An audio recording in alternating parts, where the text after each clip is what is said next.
methods did you use to cheat in order to beat me in this event? I didn't do any cheating. I was actually giving you tips. Sure. Yeah. I'm sorry. Go through different tracks and see which one just comes in and gets Distracted, I was trying to pander to the crowd. That was my problem. Yeah. I was focused on the goal of winning and I think they changed these attachments, dude.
Are you friendly? Alright, I guess you're not friendly. What the fuck, dude? Hello? Are you even talking? You're not talking? What a pussy.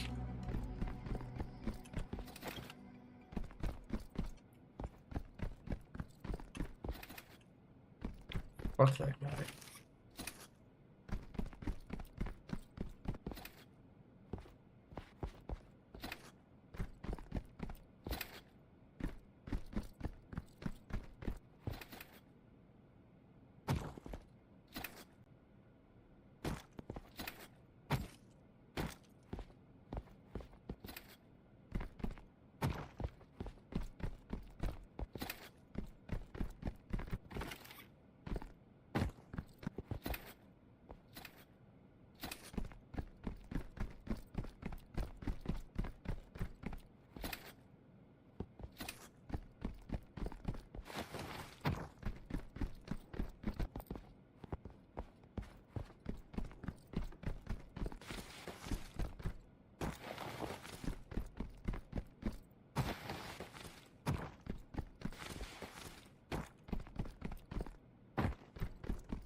to not have made that, but.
Well, I came in with one thing, I came out with even more, so whatever.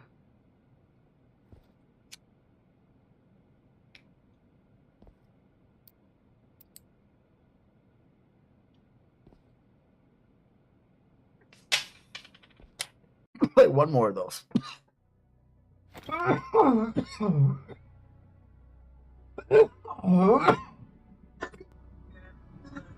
Well played. Well played. Yeah. See, we'll see who wins the next event. Stop against Eber in the final deathmatch challenge.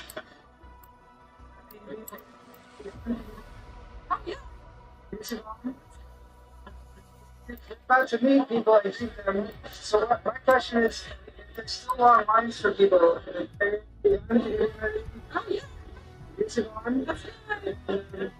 We're about to meet people and greet them. So my question is, if there's still long lines for people and they're supposed to leave, like what do they do?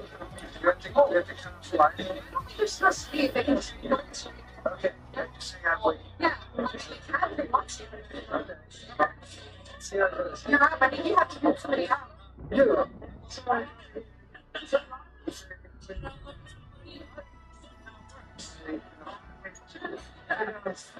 I like the pose. Very nice pose, Karen. It's like just normal. Just relaxed on Karen. Normal thing too. Yeah, we got the spot.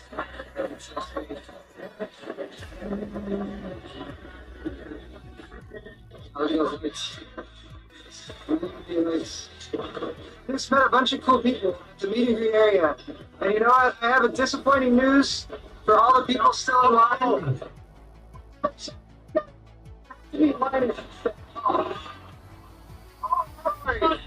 I'm sorry. They really want me. I gotta leave them here for next.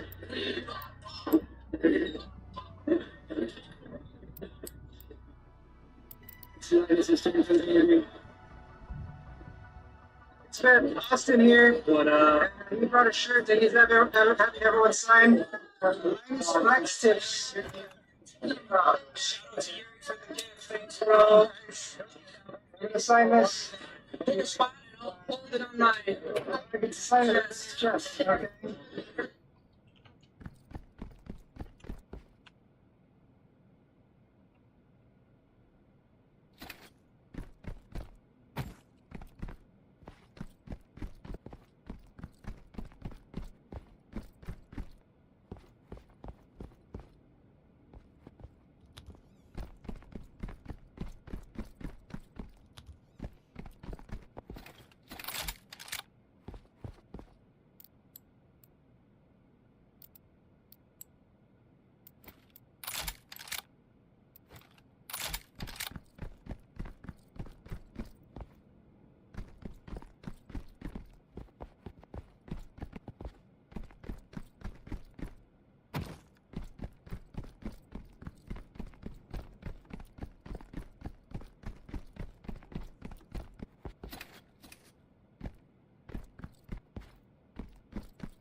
What the fuck is that?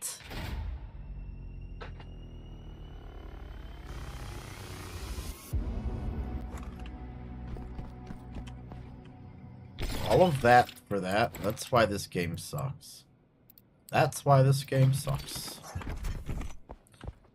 If we do all of that, I end up down here where I need to evacuate, even though I haven't gotten any of my shit yet.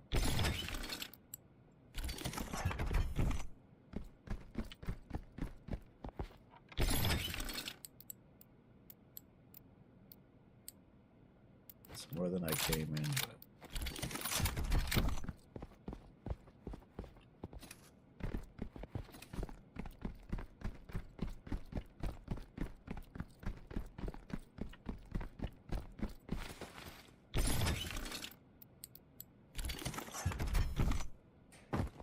Hello, move.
Okay.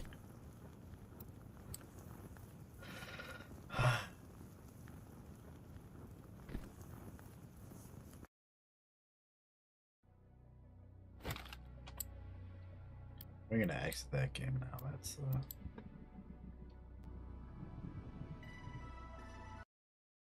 These are my picks underneath here.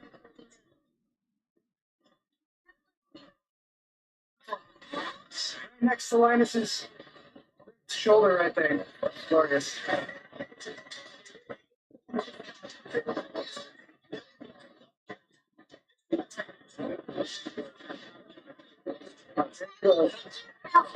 Okay.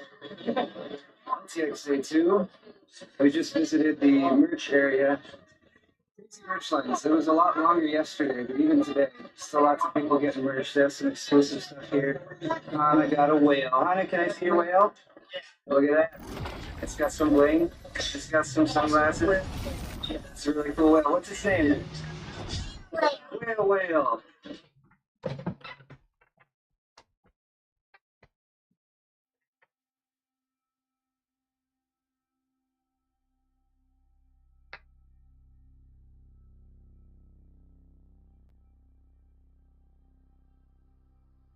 yeah, I can see it. Woo! Yo. Perfect name. Thanks, LMG. Thanks, Alex. Seeking for more entertainment for Hana here, and we're at EK. EK has water cooling stuff, but they also have this racing simulator. Did you know he came here to Racing Simulator? It's actually pretty cool. It's got like a housing around it and stuff. So we're gonna give this a shot. See how it works.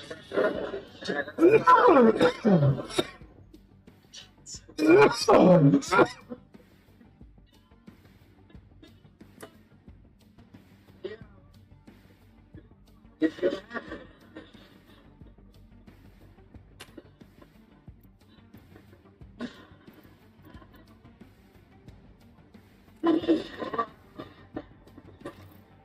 Parties. That's why.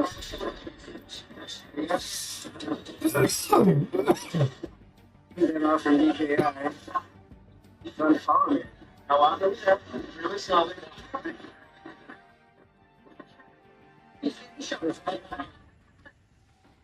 Your coils will follow the main four baby shorts.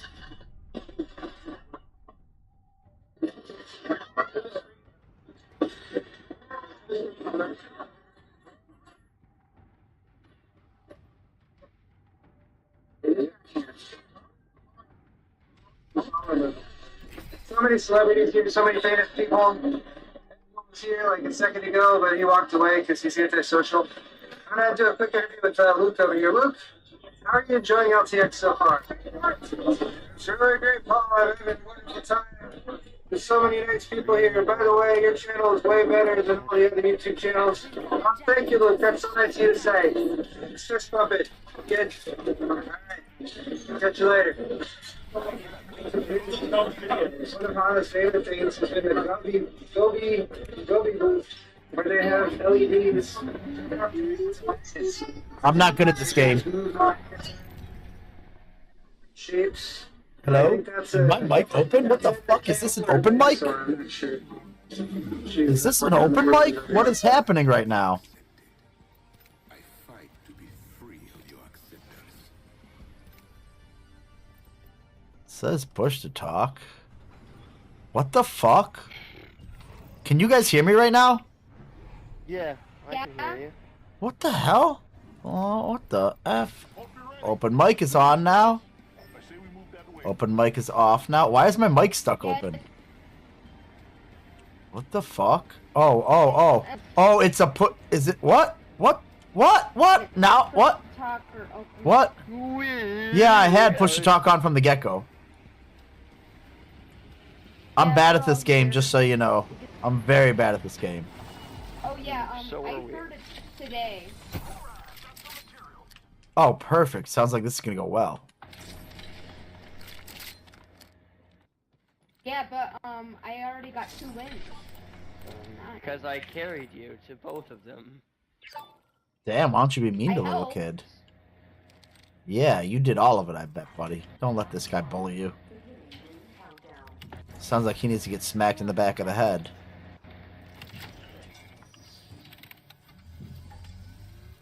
Watch your tongue, mister.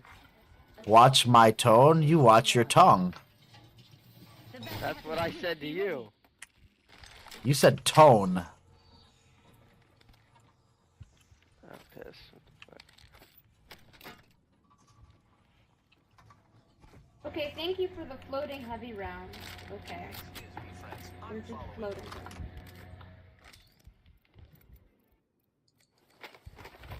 And that's a Peacekeeper. Anyone want it? If I need it, I'll take it.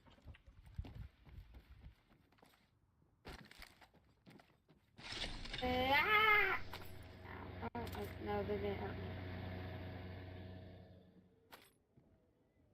I already have gold armor. Goodness. Because I found a node. 5 bars. 4. Is the car better than the Rampage? Which is better? I'd say Rampage is better. Oh, well, good thing I just walked off the fucking planet. Holy shit. How'd I get down here, and how do I get back?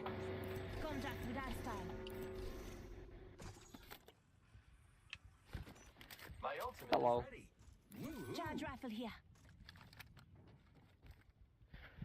You know, the same person you're using is the very first person that I used. Lifeline? How do I get Yep, back up I there like still that? main What the lifeline. fuck? This is bullshit. I'm stuck over here.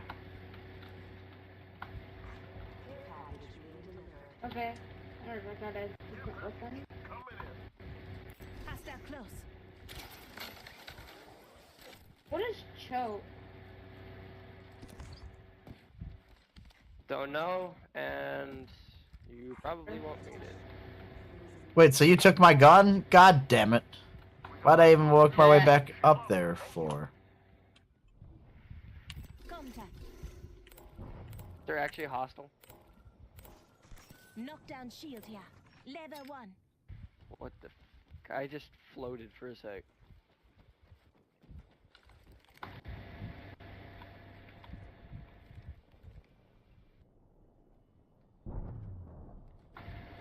I need to deal damage with ordnance.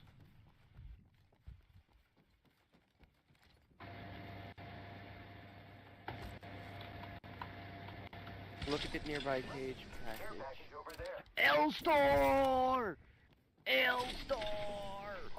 Ooh! Laser sight here. Level 2. Barrel stable. Standard stock here. Level 2. Why are you highlighting all of them? So you know what's there in case you want it? Forget it. I won't highlight anything for you anymore, buddy. Contact. God, now I know why your brother's bullying you. I'm not his brother. You are That's today. very far. I don't think I will ever be this person's brother. No. What, yours daddy? No! No. We're like the same age. Yeah.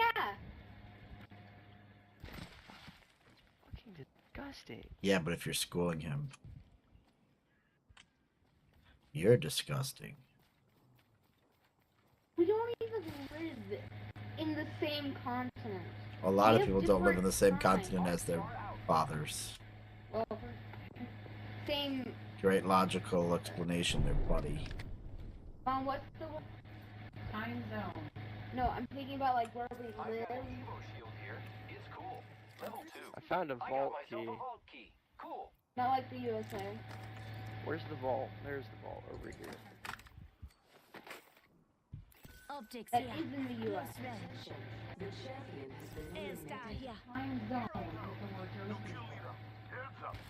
No, I mean the word for. A champion just fell. They must not be very good. Never mind. We don't Alright live near now. each other. How about that? Why do I have a Spitfire? What the fuck? Oh, how much ammo on me? I'm just fucking all of this ammo.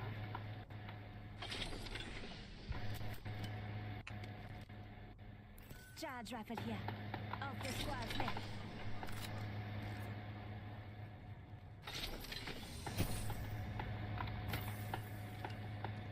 Alrighty, I'm decked out and ready to fight. Yeah, I'm gonna head up. I'm kinda ready. You know, we've never found out what this guy's ultimate is. The guy that I am. We've never even. Gibraltar? Yeah. I know what it is, I just don't remember. I used to play as Gibraltar. Oh, it's an airstrike. Okay. Oh, you need to start using that then. Supply bin here. Ooh. Optics here. Close range. We just eliminated almost everyone. Optics here. Close range. Optics, I'll take that. Oh, I wonder why I'm marking things. Replicator incoming, friends. Why would I be doing that, buddy? Because you're trying to be a nice person for your team. Not trying to be an a-hole. Contact with target. There's a sentinel over here. Sentinel's not very good anymore. It's good for cracking shields, but that's about it. Yeah, I have no idea what any of these guns are. I haven't played this game for like It's 3 years. I $9.99. just started playing it again. Still have no idea what I'm doing. This is nice. What is that you're putting down there? What the? What the? Ooh, you break it. How do I get this stuff? What is this? You use, a thing. Will, this is the best you've been Okay. doing all day. Here's a gift. You take the gun. I don't want the gun. I'm gonna go fight our buddy. Take the gun. Take the peacemaker. I don't want it. I don't want a Do you shotgun. Want a gold peacemaker? No, I don't want a shotgun. Gold Peacemaker? Bring that to me. Is that good? Yeah, it's really good. It's Yeah? a Gold shotgun. weapons are But it's a they're shotgun. decked out. They're decked out and they deal like way too much damage. But it's a shotgun. Actually, How are you gonna hit a shotgun shot from across the map? Bro. Does it work if people are coming in on us, or does you don't have to close the distance? Isn't it like a normal? Shotguns are close range weapons. Ooh, I can- SMGs and whatnot are medium range weapons, and rifles are long range. Is that not how this game works? That is how this game works, but That's in how pretty some much every cases, game it's works, nice to have right? a shotgun. Hostile close.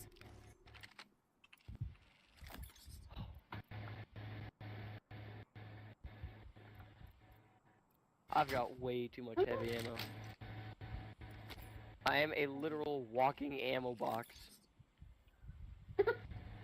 hey, I here. have like 240 shotgun. heavy ammo.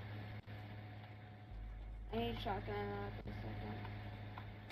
Why do you leave medkits on the floor? Are you asking me? Yeah. How many can I take? I actually left syringes on the floor, and I traded for a med kit. Oh.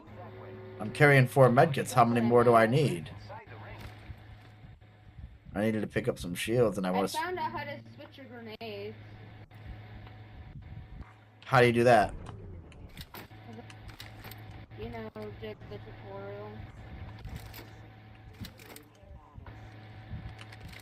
Care package. I love these things. Grab my Phoenix kit. Backpack here. Flatline here.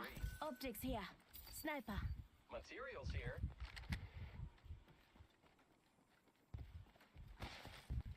Care package over there. There's an L-Star incoming. My ultimate is ready. There's a what? A really overpowered plasma gun. Like way too overpowered.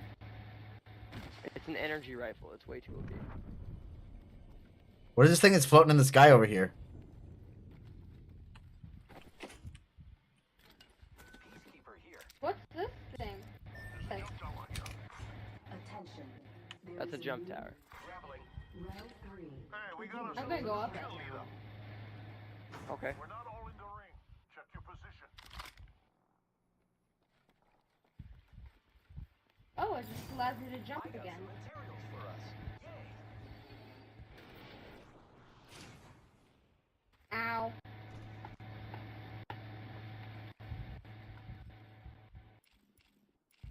Oh my bruh. Alright, brothers, got my ultimate ready. As the sun comes. I can hear fighting over there. Shield battery here. They're dropping a replicator. I got some materials for us. Yay. Target spotted. They're over there somewhere. New kill leader appointed. We've engaged in What? 0 battles so far. The enemies are shooting at me. Opening fire Not right on the now. enemy. Where are you getting hit from? Giving my shields a recharge.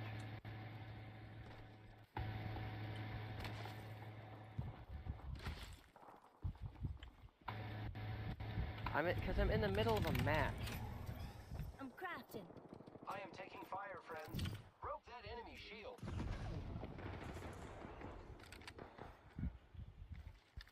They're as long as they need to be, which means I don't know. Reloading.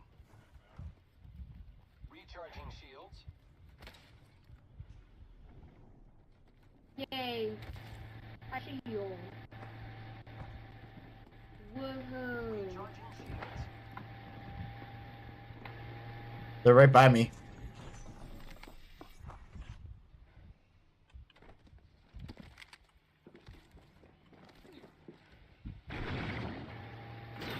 Oh, it's a catalyst. They're up here on top. I'm coming. Up top. They're on the 3rd floor.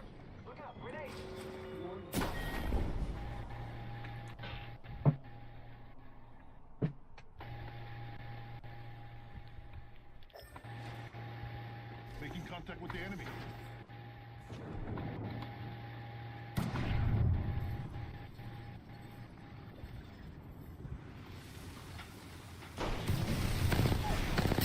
I'm down. Whale, it's up to you. Behind you. Don't heal me, don't heal me, don't heal me. Oh, come on, I had a lag spike.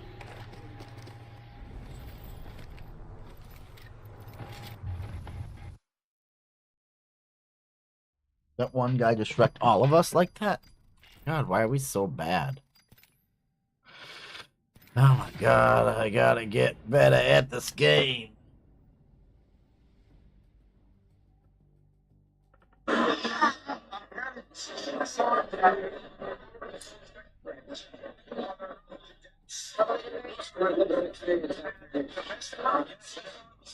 So you can't go to LTX without experiencing the case toss.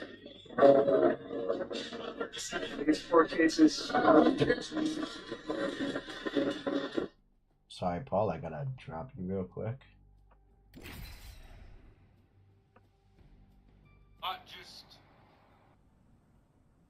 grab some store-bought cheese.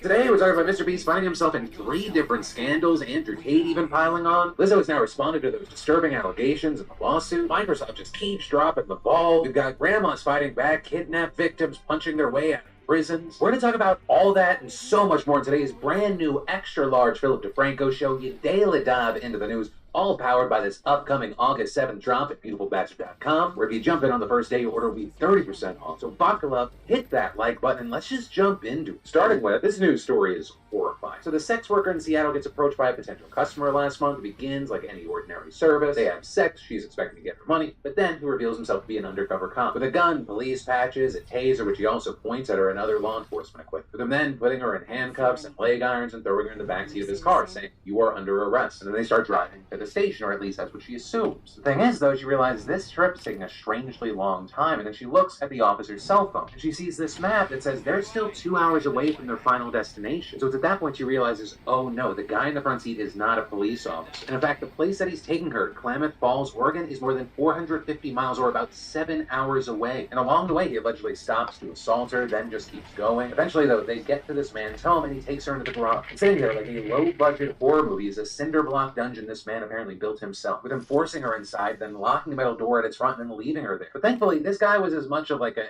architect or a construction worker as he was a cop, because the woman was actually able to break out of his dungeon. And the way she did that was by repeatedly punching the door until her fists were bloody and the welds on it broke, with her then pulling down the metal screen material and climbing through the opening to the outside world, with her then able to run out, flag down a motorist who called 911, and she was taken to a nearby hospital. And now, police have actually tracked down the suspect, 29-year-old Negassi Zabiri, and they found him in Nevada with his wife and kids, and they arrested him after a standoff in a Walmart parking lot. When they searched his Oregon home, they found this handwritten note titled Operation Takeover, and on it had bullet points like leave phone at home and make sure they don't have a bunch of people in their life. In fact, the FBI says that it's now linked him to violent assaults in at least 4 different states, and has reason to believe there could be several other victims. The Bureau even saying they believe that he targeted sex workers or roommates in California, Washington, Oregon, Colorado, Utah, Florida, New York, New Jersey, Alabama, and Nevada between August of 2016 and July of 2023. And then Mr. Beast is taking shots from seemingly everyone right now. The first fight stemming from the Mr. Beast Burger endeavor. We talked earlier this week about how he was suing his Ghost Kitchen partner, a virtual dining concept, with him saying that they ruined the quality of the product in its efforts to rapidly expand. And well, now BDC is hit back, sharing a statement with Gizmodo claiming that Mr. Beast's lawsuit is, quote, riddled with false statements and inaccuracies, and even going as far as accusing Mr. Beast of tarnishing the brand in favor of his own greed, saying Mr. Donaldson recently attempted to negotiate a new deal to serve his own monetary interests. When BDC refused to accede to his bullying tactics to give up more of the brand to him, he filed this ill-advised and meritless lawsuit seeking to undermine the Mr. Beast Burger brand and terminate his existing contractual obligations without cause. And according to BBC News, BDC will be filing their own claims against Mr. Beast. Right, but that's just one of the fights. The other being posts going viral saying that Mr. Beast is a scab, or with people saying that he was just giving a middle finger to the actors strike, and that because as it turns out he voices a role in the new Teenage Mutant Ninja Turtles movie. And he just posted on his Instagram stories promoting, saying, I'm in a movie, check it out, LOL, tagging the film's official socials using its hashtags, as well as one noting that the post was sponsored by Paramount. So with that, you had tons of people saying he was a scab for promoting the movie made by one of the studios actors are on strike against. With a lot of those posts blowing up, but then you had Mr. B saying, this isn't what's happened. Responding to one post, false, this is a contract I signed pre-strike and was legally obligated to promote. This falls under the exceptions they have outlined. But adding, regardless, to make my support clear, I'll make a donation later. You're my teammate? He's absolutely right, because while promoting work for struck companies is not allowed during the strike, there are various exceptions and gray areas to some of the strike rules. And in SAG's FAQ for influencers, it states, if an influencer is already under contract to promote struck work, then the influencer should fulfill their work obligation. Right? So it's a different situation, and when you had people trying to compare what was happening here to like the Oppenheimer cast leading the premiere when the strike was announced, that is in no way a one-to-one comparison. But then finally, the third of Donaldson's issues this week involved Andrew Tate. With that, stemming from a tweet Mr. Beast sent out last month after various creators learned that they'd be paid by Twitter. Mr. Beast announcing, whoever has the most liked reply to this in 48 hours gets all my Twitter revenue for the next month. With Tate replying to that saying that if he won, the money would go to his Tate Pledge charitable efforts. With that, racking up 280,000 likes. Now notably, that's not the most liked reply. One person simply responded with a period and got over 500,000 likes. Well, yes, those are the current stats. Reports also show that the tweet still had way more likes than Tate's tweet within the time frame of Mr. Beast's competition. But still, you would Tate complaining saying he thinks he should be the winner. What the fuck? Where's my teammate at? Children are waiting. The Twitter even having to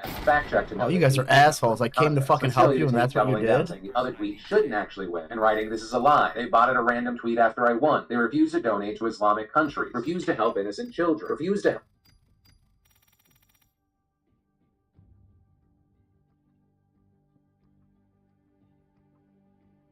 Today, we're talking about Mr. Beast finding himself in driving to the station. Several of his own monetary as a scab, or people check it out, LOL, tagging a lot of those posts blowing up, but then you had Mr. B saying, this isn't what's happened. Responding to one post, false, this is a contract I signed pre-strike and was legally obligated to promote. This falls under the exceptions they have outlined. But adding, regardless, to make my support clear, I'll make a donation later tonight. And if you look into it, he's absolutely right, because while promoting work for struck companies is not allowed during the strike, there are various exceptions and gray areas to some of the strike rules. And in SAG's FAQ for influencers, it states, if an influencer is already under contract to promote struck work, then the influencer should fulfill their work obligation. It was a different situation, and when you had people trying to compare what was happening here to like the Oppenheimer cast leading the premiere when the strike was announced, that is in no way a one-to-one comparison. But then finally, the third of Donaldson's issues this week involved Andrew Tate. With that, stemming from a tweet Mr. Beast sent out last month after various creators learned that they'd be paid by Twitter. Mr. Beast announcing, whoever has the most liked reply to this in 48 hours gets all my Twitter revenue for the next month. With Tate replying to that saying that if he won, the money would go to his Tate Pledge charitable effort. For that, racking up 280,000 likes. Now notably, that's not the most liked reply. One person simply responded with a period and got over 500,000 likes. Well, yes, those are the current stats. Reports also show that the tweet still had way more likes than Tate's tweet within the time frame of Mr. Beast's competition. But still, you would Tate complaining, saying he thinks he should be the winner, and writing Mr. Beast this week, hungry.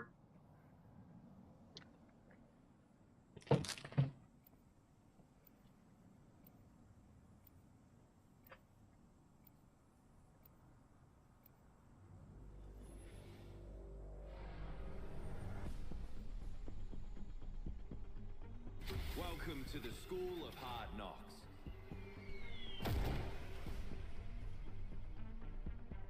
If you can't keep up, you're straight out of luck.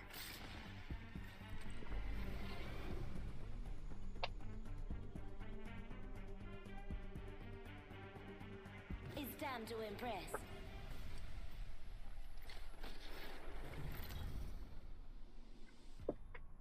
children are waiting. With Twitter even having to add a fact check to know that Tate did not win the contest. But still, you had Tate doubling down, saying the other tweet shouldn't actually win, and writing, "This is a lie. They botted a random tweet after I won. They refuse to donate to Islamic country, refuse to help innocent children, refuse to help the world. They only want to push the agendas of Satan." Also with this, it should be noted that you have people saying, this account won. It's not random like Tate and his supporters are making it out to be. It's an account that has nearly 1 million followers. It regularly gets a lot of likes on its tweets. So yeah, I guess just another average day for the most popular YouTuber in the world. Heavy is the head that wears the crown. And then Lizzo is denying the allegations 3 of her former dancers recently levied against her in a lawsuit. Right, yesterday we talked about how they accused her of body shaming, creating a hostile work environment, sexual harassment, way more. With some of the details just being jaw-dropping. But in a social media post this morning, Lizzo called these claims false and outrageous, saying it's disappointing that her work ethic and morals are being called into question in writing. These sensationalized stories are coming from former employees who have already publicly admitted that they were told their behavior on tour was inappropriate and unprofessional, adding that she takes her job seriously, which means she has high standards, and sometimes I have to make hard decisions, but it's never my intention to make anyone feel uncomfortable or like they aren't valued as an important part of the team. But also adding, while she doesn't want to be looked at as the victim in this situation, she also doesn't want to be painted as the villain, saying she's always been open about expressing herself, including her sexuality, but will not allow people to weaponize that against her and turn that openness into something that it's not. Writing, "There is nothing I take more seriously than the respect we deserve as women in the world. I know what it feels like to be body shamed on a daily basis and would absolutely never criticize or terminate an employee because of their weight." And in response to this, we've seen a lot of love, but also a lot of anger. Some of that anger being connected to multiple news outlets citing Marty Singer as her lawyer, with Singer's previous clients including men who have been accused of sexual misconduct, like Bill Cosby and producer and director Brett Ratner. While the Los Angeles Times noted that he's had other celebrity clients free of Me Too allegations like Scarlett Johansson, a number of people think that hiring him is just a very bad look and it actually makes Lizzo look guilty. So again, at the same time, if you look on her Instagram post, there's a lot of support there. With one person writing, "I've known many people and other artists who have worked with and for you, and I've never heard anyone say anything but fantastic things about the energy and working environment they experience. I'm hoping and praying all of this clears up soon." Some writing, "They're mad they were fired and trying to get money. Couldn't be more obvious. You'll be fine." But for now, we're gonna have to wait to see what comes from this legal battle, though in the meantime, the court of public opinion moves forward. Which is why, again, now that Lizzo has responded, I pass the question off to you. What are your thoughts here? And then some grandmas out there are just built different. One of those grandmas is 87-year-old Marjorie Perkins. Because she's in the news because one day she woke up in her Brunswick, Maine home at 2 in the morning to find a teenage boy wearing neither pants nor a shirt standing over her bed. And she recognizes him as the kid who once mowed her lawn 10 years ago, and maybe he's like 17 years old now. But this time, in the dead of night, he's looking to do more than just cut her grass. He allegedly says he's going to cut her. With Granny Perkins saying, "I thought to myself, if he's going to cut, then I'm going to kick." So she starts putting on some kicking shoes, and this little twerp starts wailing on her. They're reportedly grabbing a nearby chair to block his attacks, also trying to yell out the window for help in the dead of night. No one hears her. Meanwhile, the boy is pushing and punching her, even leaving a bruise on her forehead. But she's returning fire. She kicks him, and eventually she says he gets tired, and he ends up retreating to the kitchen, and that's when she sees his appearance at night. No one hears her. Meanwhile, if he's going to cut, then I'm going to kick. So she starts putting on some kicking shoes, and this little twerp starts wailing on her. They're reportedly grabbing a nearby chair to block his attacks, also trying to yell out the window for help in the dead of night. No one hears her. Meanwhile, the boy is pushing and punching her, even leaving a bruise on her forehead. But she's returning fire. She kicks him, and eventually she says he gets tired, and he ends up retreating to the kitchen, and that's when she sees his apparent entry point. Window where the AC unit had been, but was moved out of the way with his clothes and a knife piled up next to it. So she follows him into the kitchen, and at this point she realizes, I gotta calm this situation down. She reportedly tells him he needs to get out, that he needs to get help, but then she says that he said he was awfully hungry and hadn't had anything to eat for quite a while. So she says, well, here's a box of peanut butter and honey crackers. You can have that whole box. And gave him 2 containers of Ensure and gave him 2 tangerines. And so then, while Bucko's munching away on some late night snacks, Marjorie goes and picks up a rotary phone, like an actual rotary phone, and she, dials 911. With the guy leaving before the cops end up arriving, but they quickly track him down with the police dog and arrested him, then being charged with burglary, criminal threatening, assault, and liquor as a minor. And as far as Granny Perkins, she's being hailed pretty much across the board as a badass motherfucker. And even more so because even though this insanity happens, she doesn't want any sympathy. With her telling one outlet, don't cry about it. And then, did you know that 2 out of 3 guys will experience some form of male pattern baldness by the time that they're 35? Or maybe you have that friend or that family member that's dealing with hair loss, and well, thanks to the sponsor of today's show, Keeps, you don't have to just sit around and wait for that to happen to you. When you're looking to prevent hair loss, stimulate hair growth, or just take better care of the hair that you have, Keeps has you covered. Keeps helps you stop hair loss before it's too late with a scientific and affordable approach to treatments that are up to 90% effective at reducing and stopping further hair loss. And in addition to clinically proven treatments, Keeps has an award-winning all-natural thickening shampoo and conditioner system. And you can get these products delivered delivered directly to your door, meaning no more going in person to the doctor's office for your prescription, saving you both valuable time and money. Hair loss stops with Keeps. So to get your special offer, just go to keeps.com/DeFranco or just click that link in the description. That's keeps.com/DeFranco. And then Governor Greg Abbott is killing people. That's what many Democrats in Texas are now saying after Mexico's foreign ministry reported yesterday that a body had been found along the floating barrier of buoys in the Rio Grande deployed to prevent migrants from entering the United States. With the foreign ministry saying in a statement that the cause of death and nationality of the individual are unknown. And according to the director of the Texas Department of Public Safety, preliminary information suggests this individual drowned upstream from the marine barrier and floated into the buoys. Also, a spokesman for the department saying that the body was found on the side of the barrier that's within Mexico's borders and that Mexican officials have recovered it. And this news is a big deal because it marked the first time a death had been reported along the barrier. The reason I said marked and not marks is that just hours after the first body was found, Mexican officials reported a second body was found in the river about 3 miles from the first one. And like the first body, as of recording, officials have not yet publicly identified the cause of death. With the Mexican foreign ministry saying, "We reiterate the position of the government of Mexico that the placement of chained buoys by Texas authorities is a violation of our sovereignty. We express our concern about the impact of the human rights and personal safety of migrants of these state policies, which run counter to the close collaboration between our country and the United States federal government." And all this coming as Abbott's new buoy barrier has been the subject of widespread controversy and criticism, with many alleging that not only is this tactic inhumane, but it's also illegal on multiple fronts. In addition to Mexico's repeated claims about violations of sovereignty and treaties, Abbott's buoys have also now become the subject of a lawsuit from the U.S. federal government, which we talked about last week. But still, Abbott has continually refused to remove the buoy, and it currently seems that he's unlikely to do anything unless he's literally ordered to, and even then, he's probably going to fight that decision. And then there's a massive shakeup happening in Wisconsin right now that could totally change the entire state. Because yesterday, a group of liberal organizations filed a lawsuit asking the Wisconsin Supreme Court to throw out the state's GOP-drawn legislative maps and create new ones for 2024. And the timing of all this is incredibly significant, because it comes just one day after the state Supreme Court of this battleground state officially flipped from a conservative majority to a liberal majority for the first time in 15 years. And that thanks to the swearing-in of Justice Janet Protasewicz, who repeatedly argued during her campaign that the Republican maps were rigged and should be reviewed by the state Supreme Court. And the reason this is so massive is that if the liberal groups win their case, not only would the map get redrawn, but every single seat in both the state assembly and Senate would be required to have elections in 2024. And that includes Senate seats that were not supposed to be up for re-election next year. Now, notably, the lawsuit does not challenge congressional maps, just the districts that determine the state legislature, but it would totally reshape Wisconsin politics as we know it. Because for more than a decade, Republicans have had an insanely powerful majority in both the Wisconsin State Assembly and Senate, thanks to former Republican Governor Scott Walker. Right? He drew maps that strongly favored his party. And since then,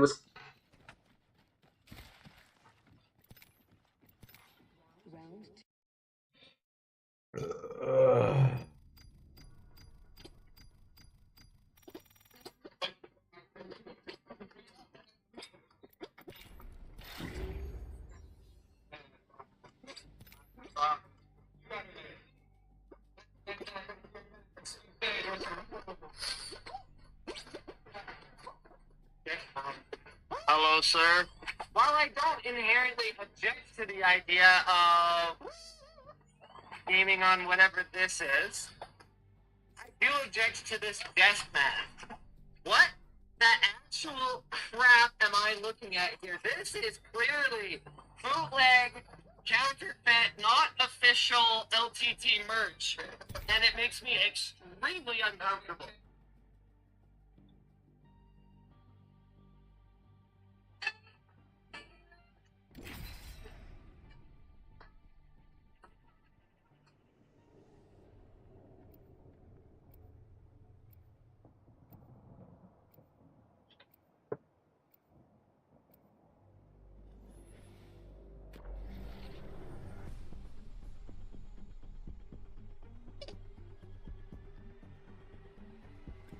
Come on, we've got work to do.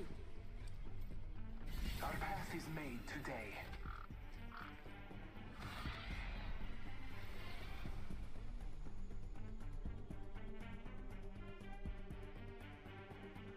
No matter what, we get each other home.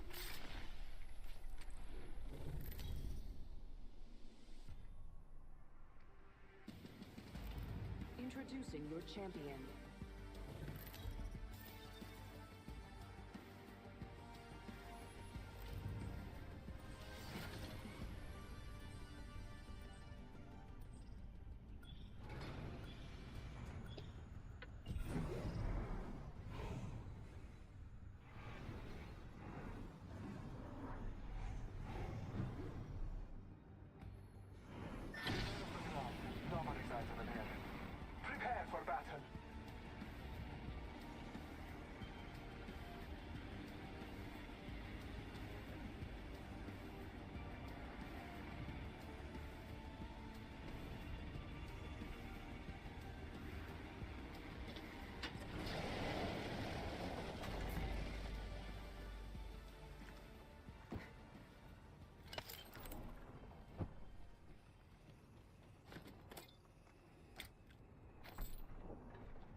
Say one.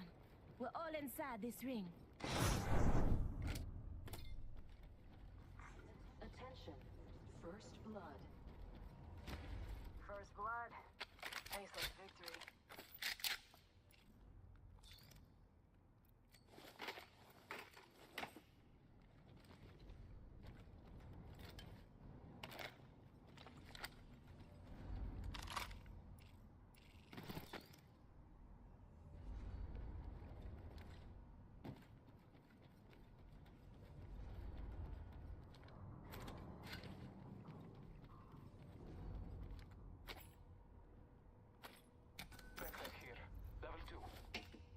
Barrel stabilizer here. I need it.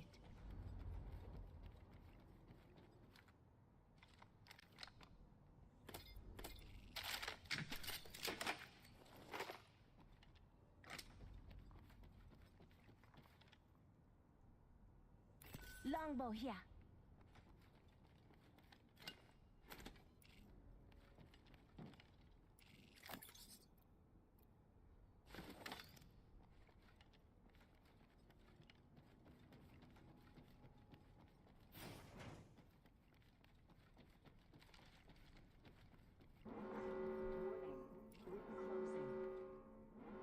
We have the benefit. We are inside the ring.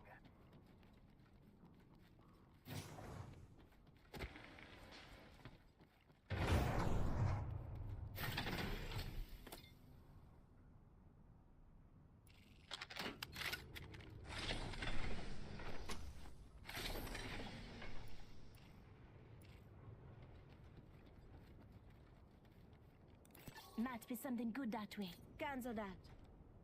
Dibs. Care package being delivered. Care package on high. Favor from the gods. I have materials for us.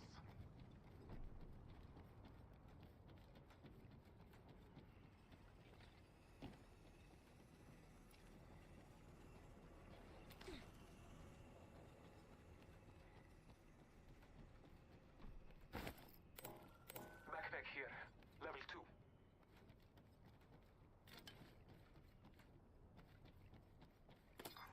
New kill leader appointed. New kill leader. Watch your 6. Let's go that way.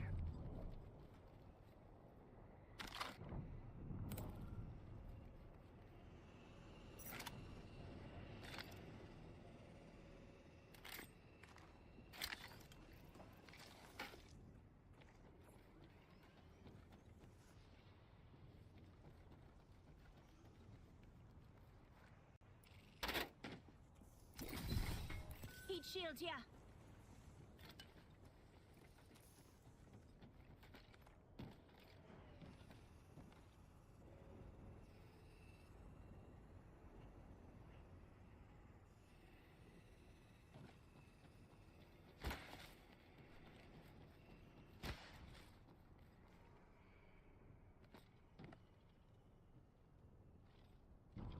Contact.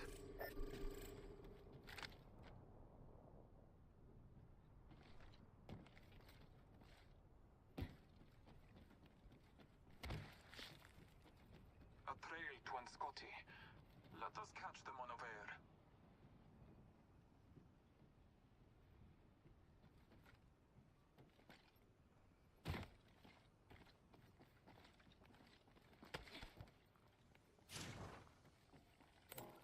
Backpack here. Level 2.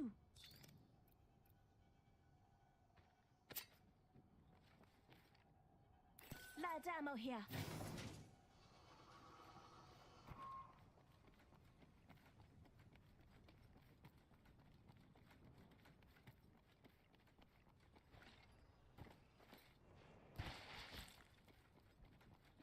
Supply bin here.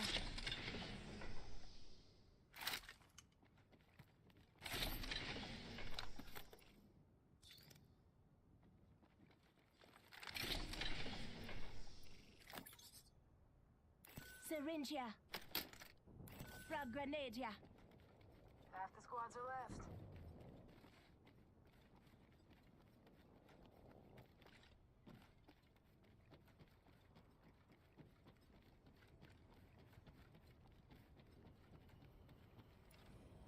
Evo shield here. Level 2. Extended heavy mag here. Level 2. Extended heavy mag here. Level 1.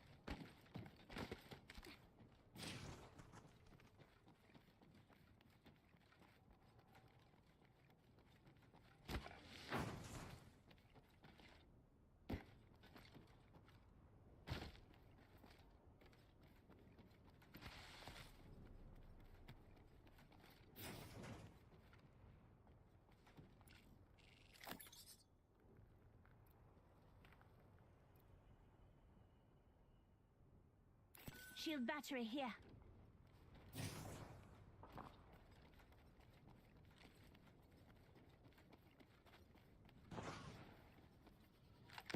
Enemy over there. Watching that spot. Round 2. Beginning ring countdown. Pay attention. Some of us aren't inside the hostile over there.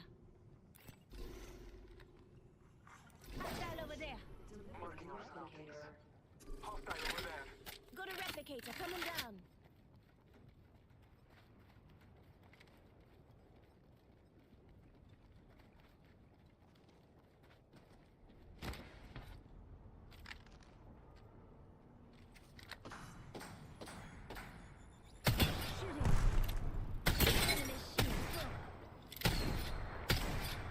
Reloading. I'm spotted. Taking fire. Just giving my shields a recharge.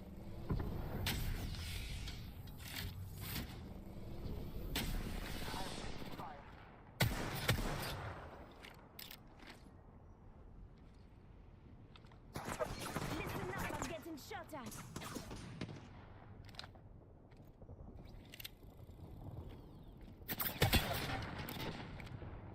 Recharging my shields.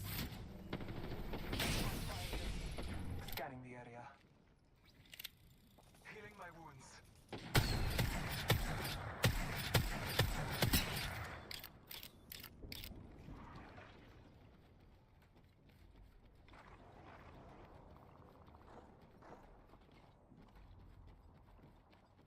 Battling the enemy. I am taking fire. Broken enemy. I have fallen. Contact. There's an enemy here. They're healing. You know it just us. We got to watch each other's back. Throwing thermite grenade.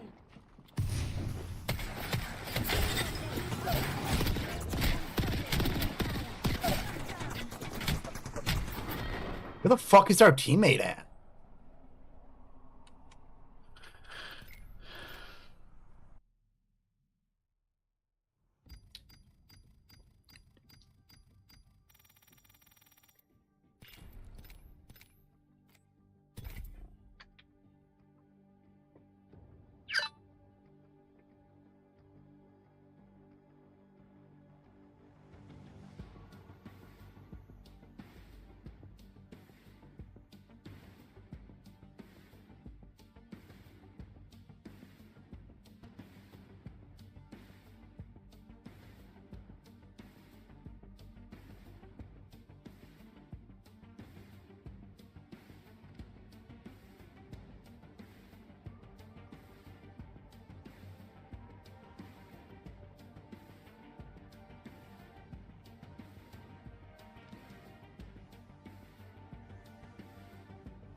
Wisconsin has made what many describe as some of the most aggressively drawn partisan gerrymanders in the country. Like, for example, in 2018, even though Democrats won every statewide race and more than half of the statewide legislative vote, Republicans still won 63 of the 99 state assembly districts. So it was clearly a ridiculous map. But the crazy thing is that it got even worse after it was redrawn following the 2020 census, with the Republican legislature, which again had such a big majority because of its own gerrymandering, approving a new map that was very similar to their previous one, but their party. Now that was vetoed by the state Democratic Governor Tony Evers, which sent the matter to the then conservative Wisconsin Supreme Court. And although the justices initially built a new version of the map, the conservative U.S. Supreme Court tossed the Democrats' map in a undecided opinion. So the Wisconsin Supreme Court just adopted the Republican map that Evers had previously vetoed, which how on, for some unknown reason, the U.S. Supreme Court was totally fine with. And by unknown, it's known. Or because as expected, that map helped Republicans cement their majority in the state legislature even more, with Republicans winning 2/3 of the state Senate seats and almost getting a veto-proof majority in the Assembly. And again, this despite the fact that Democrats won races for governor, attorney general, and secretary of state last year. And that's on top of almost winning a U.S. Senate seat. And that whole situation is a key part of this new lawsuit, which argues that by enacting a bill Evers had vetoed, the Wisconsin Supreme Court violated the state constitution, which guarantees the separation of power and the governor's authority to veto bills. Beyond that, the plaintiffs also allege that the map violates the state constitution's equal protection principle and its protections for free speech and free assembly, also claiming the map is unconstitutional because it has districts that are not contiguous, which is when a single district is drawn to include areas that are not all geographically connected. Or so basically, two unconnected neighborhoods could be a part of the same district, but then the neighborhood that connects them is part of a different one. But with all that said, as far as what happens next, the groups behind the lawsuit are asking the Wisconsin State Supreme Court to take the case directly instead of having the matter work its way through the lower courts. And if this new liberal majority decides to take it up, we could see a decision pretty soon. And then Microsoft is in some trouble right now because both China and Russia managed to use vulnerabilities in their products to hack the U.S. government. With the most recent hack being announced by Microsoft yesterday, that involving Russian hackers linked to their foreign intelligence service, and they reportedly used Microsoft 365 accounts to trick Microsoft Team users. By using their compromised 365 accounts, the hackers set up official-looking technical support-themed domains and sent Teams messages to a ton of people directing them to fake websites. And once there, they'd be asked to log in and grant approval on their Microsoft multi-factor authentication app. But in reality, it was just the hackers who needed that authentication code to get access to the target's account. And once in, they had full access and used it to access sensitive information at various global organizations and even U.S. government agencies. And all that would be bad enough on its own, but it comes just a few weeks after the news came out that China also hacked U.S. agencies using Microsoft accounts. With this time, the Chinese getting access to Microsoft's cloud email service and compromising hundreds of thousands of emails, including those of the U.S. State Department and Commerce Department. And while the unfortunate reality is that a company getting hacked by foreign intelligence agencies isn't something that's like shocking, in this specific case, you have people furious because there are accusations that Microsoft just ignored basic cybersecurity principles that made the hacks way easier. And on top of that, there are claims that Microsoft's just trying to cover up how much they actually fucked up in preventing these hacks. With, for example, multiple security experts and agencies claiming they actually told Microsoft there was a serious flaw in Microsoft's Azure, which is a product that allows organizations like the U.S. State Department to manage user authentication. However, according to these reports, despite knowing about the flaws, Microsoft did nothing. What is this thing to hackers to steal login credentials and authentication on the fly, giving them essentially permanent access. What the fact that Microsoft seemingly knew that there was an issue and did nothing has gotten the attention of some politicians, with this including Senator Ron Wyden, who, in a recent letter to the FTC and Cybersecurity and Infrastructure Security Agency, accused Microsoft of having a history of covering up its failings, like back in 2020 during the infamous SolarWinds hack. Even after that, it continues not to follow basic cybersecurity safety practices. Things like using a single skeleton key that, when inevitably stolen, could be used to forge access to different customers' private communications. But as of right now, it's unclear if any action is actually going to be taken against Microsoft for seemingly ignoring the warning. And it also doesn't seem too worried, having brushed off the criticism and saying that it's just part of the constantly changing cybersecurity landscape. And then, should big tech companies pay news organizations for their content? That's a question that's been dominating international headlines for the last couple of days. And a lot of this starting yesterday in Canada when Meta announced that they'll be blocking all access to content and links posted by Canadian news publishers on Facebook and Instagram, along with international news links. And with this move, Meta's making good on their threats in response to Canada's Online News Act, which notably requires big tech companies to negotiate with and pay news organizations for their content. Supporters of it argue that the act is meant to save the faltering news industry in Canada, saying that major platforms have taken up the majority of advertising revenue, arguing that with the dawn of the digital age, hundreds of news organizations have been forced to close and that saving those that remain will require money from big tech platforms. But Meta, obviously not happy with that and not agreeing, saying that posts with links to news articles make up less than 3% of posts of a user's Facebook timeline. Also saying they offer news organizations over $170 million in free marketing from clicks they provide. Right now, we're seeing Canadian lawmakers standing firm, saying that they need to set an example for other countries considering similar legislation. And their heritage minister saying to Gizmodo, Canada is standing up to Facebook for the right reasons. Facebook is trying to send a message not only to Canada, but to other countries like New Zealand, the United Kingdom, and the United States. We're going to keep standing our ground. Also, even though this is the biggest right now, it's not just Meta in the news. The company formerly known as Twitter is in hot water over payment to news outlets, with specifically one French news agency filing a lawsuit against them, saying Elon Musk's company is refusing to negotiate payment terms for the agency's news content. And there you actually saw Musk echoing Meta's sentiment in response, writing, "This is bizarre. They want us to pay them for traffic to their site where they make advertising revenue and we don't." But also, according to an EU copyright rule that France adopted in 2019, by law, social media companies must pay publishers for certain types of content. But for now, with this ever-changing landscape, we're gonna have to wait to see what happens. And then, it's summer. There's so much to do out there, and everyone deserves to have some fun. Whether it's concerts, baseball, the NFL season's coming up, theater, there's always an event happening for any mood, distraction, or taste in entertainment. So why would you let the summer fun pass you by? Because thanks to a sponsor of today's show, SeatGeek, you don't have to. And even better, you'll get $20 off just by using my code Phil for tickets. So treat yourself. You deserve it. With over 28 million downloads, SeatGeek is the #1 rated ticketing app. And with Taylor Swift, Zach Brown Band, and Bruce Springsteen all on tour right now, you need SeatGeek. And they don't just sponsor the show, they are my actual go-to. Whether I want to go to a little comedy, an LAFC match, or even the Super Bowl, I just tap into the SeatGeek app, and SeatGeek wants What the fuck was that? Deal. When you're on the app, look for the green Hey, dot. can you get me Green up, means sir? good deal, red means bad. Every ticket is backed by their buyer guarantee, and SeatGeek is the only site that lets you return your tickets ahead of the event with swaps. And remember, that is $20 off your first purchase with promo code Phil. So make sure you click that link in the description to download the app. And then, a lot of people have bad credit, but even more people are finding out they have bad credit because they were actually screwed because of unpaid medical bills for medical care they didn't even receive. And unfortunately, you may be a part of this group, because what we're talking about today is medical. Where did all of these people just come from? And submitting fraudulent insurance claims without your permission. We're talking about situations where you're footing the bill for someone else's medical care. When that bill comes into the mail, it can lead to a lot of confusion, just like it did with Evelyn Miller, a 63-year-old retired healthcare administrator. With Evelyn receiving a text message reminder about an appointment in Atlanta that she never scheduled, she was confused, right? She had moved hours away from that area. She hadn't used the hospital in question for years. So Evelyn, she waves this message off like it's spam. But then she receives a phone call detailing diagnostic results from the ER visit, which again was for a visit she did not schedule or go to. And then she was quickly hit up with a $3,600 bill. So then she goes to the hospital's billing department, only to receive very little help. And so finally she reaches out to the privacy office, writing, "I think there's something going on, that someone is using my information and the visit and the charges appear to be fraudulent." But Evelyn is also kind of an outlier, right? She spent years working in hospital administration. The average person, they're probably not going to be as lucky and get this situation handled until long after the theft takes place. There's also notably two different kinds of medical identity theft. Often it's someone using a lost insurance card or some other ID to receive medical care on someone else's dime, but other times it's not a malicious stranger. Sometimes medical identity fraud happens between friends and family. We even refer to this as friendly fraud, like knowing that your uncle has a higher copay than you do, so you loan him your insurance card to go to the ER. In fact, according to a study done by the Poneman Institute, nearly half the people who failed to report medical identity fraud said that they didn't report it because they knew the person who used their identity. But also in some cases, medical identity fraud can happen on a larger scale, where the personal identification data of over 11 million HCA healthcare patients across 20 states was exposed earlier this month, and unfortunately they weren't the first, right? These types of breaches affected 52 million patients in 2022 alone. And the largest health breach in history was the exposure of nearly 80 million Anthem records in 2015. And unfortunately, the number of breaches of security in healthcare, whether by hacking or just simple IT problems, has been on this upward trend over the last several years, which poses a serious risk. According to John Regi, the National Advisor for Cybersecurity and Risk for the American Hospital Association, personal information in exposed medical records can be sold in bulk. And the people buying that information, criminals who use fake providers, file hundreds of millions of dollars in insurance fraud. Or they even use the information to open credit cards and apply for mortgages and loans, all in the names of unsuspecting victims. But John's saying they flee with the money and the individuals left to deal with it. And all of that can be so catastrophic. With Eva Velasquez, president and CEO of the Identity Theft Resource Center, a nonprofit that provides free assistance to victims of identity theft, saying the majority of victims find out when they're trying to move on with their lives if bills have gone to collection. And those unpaid bills in your name, they can stack up and impact your credit, causing you to get denied for loans and mortgages. But it's not just the financial impact that the victims have to worry about. If you're medical, bro, what are you doing at my crotch again? They can prevent you from getting necessary medical care. With Velasquez explaining, sometimes people can get their prescriptions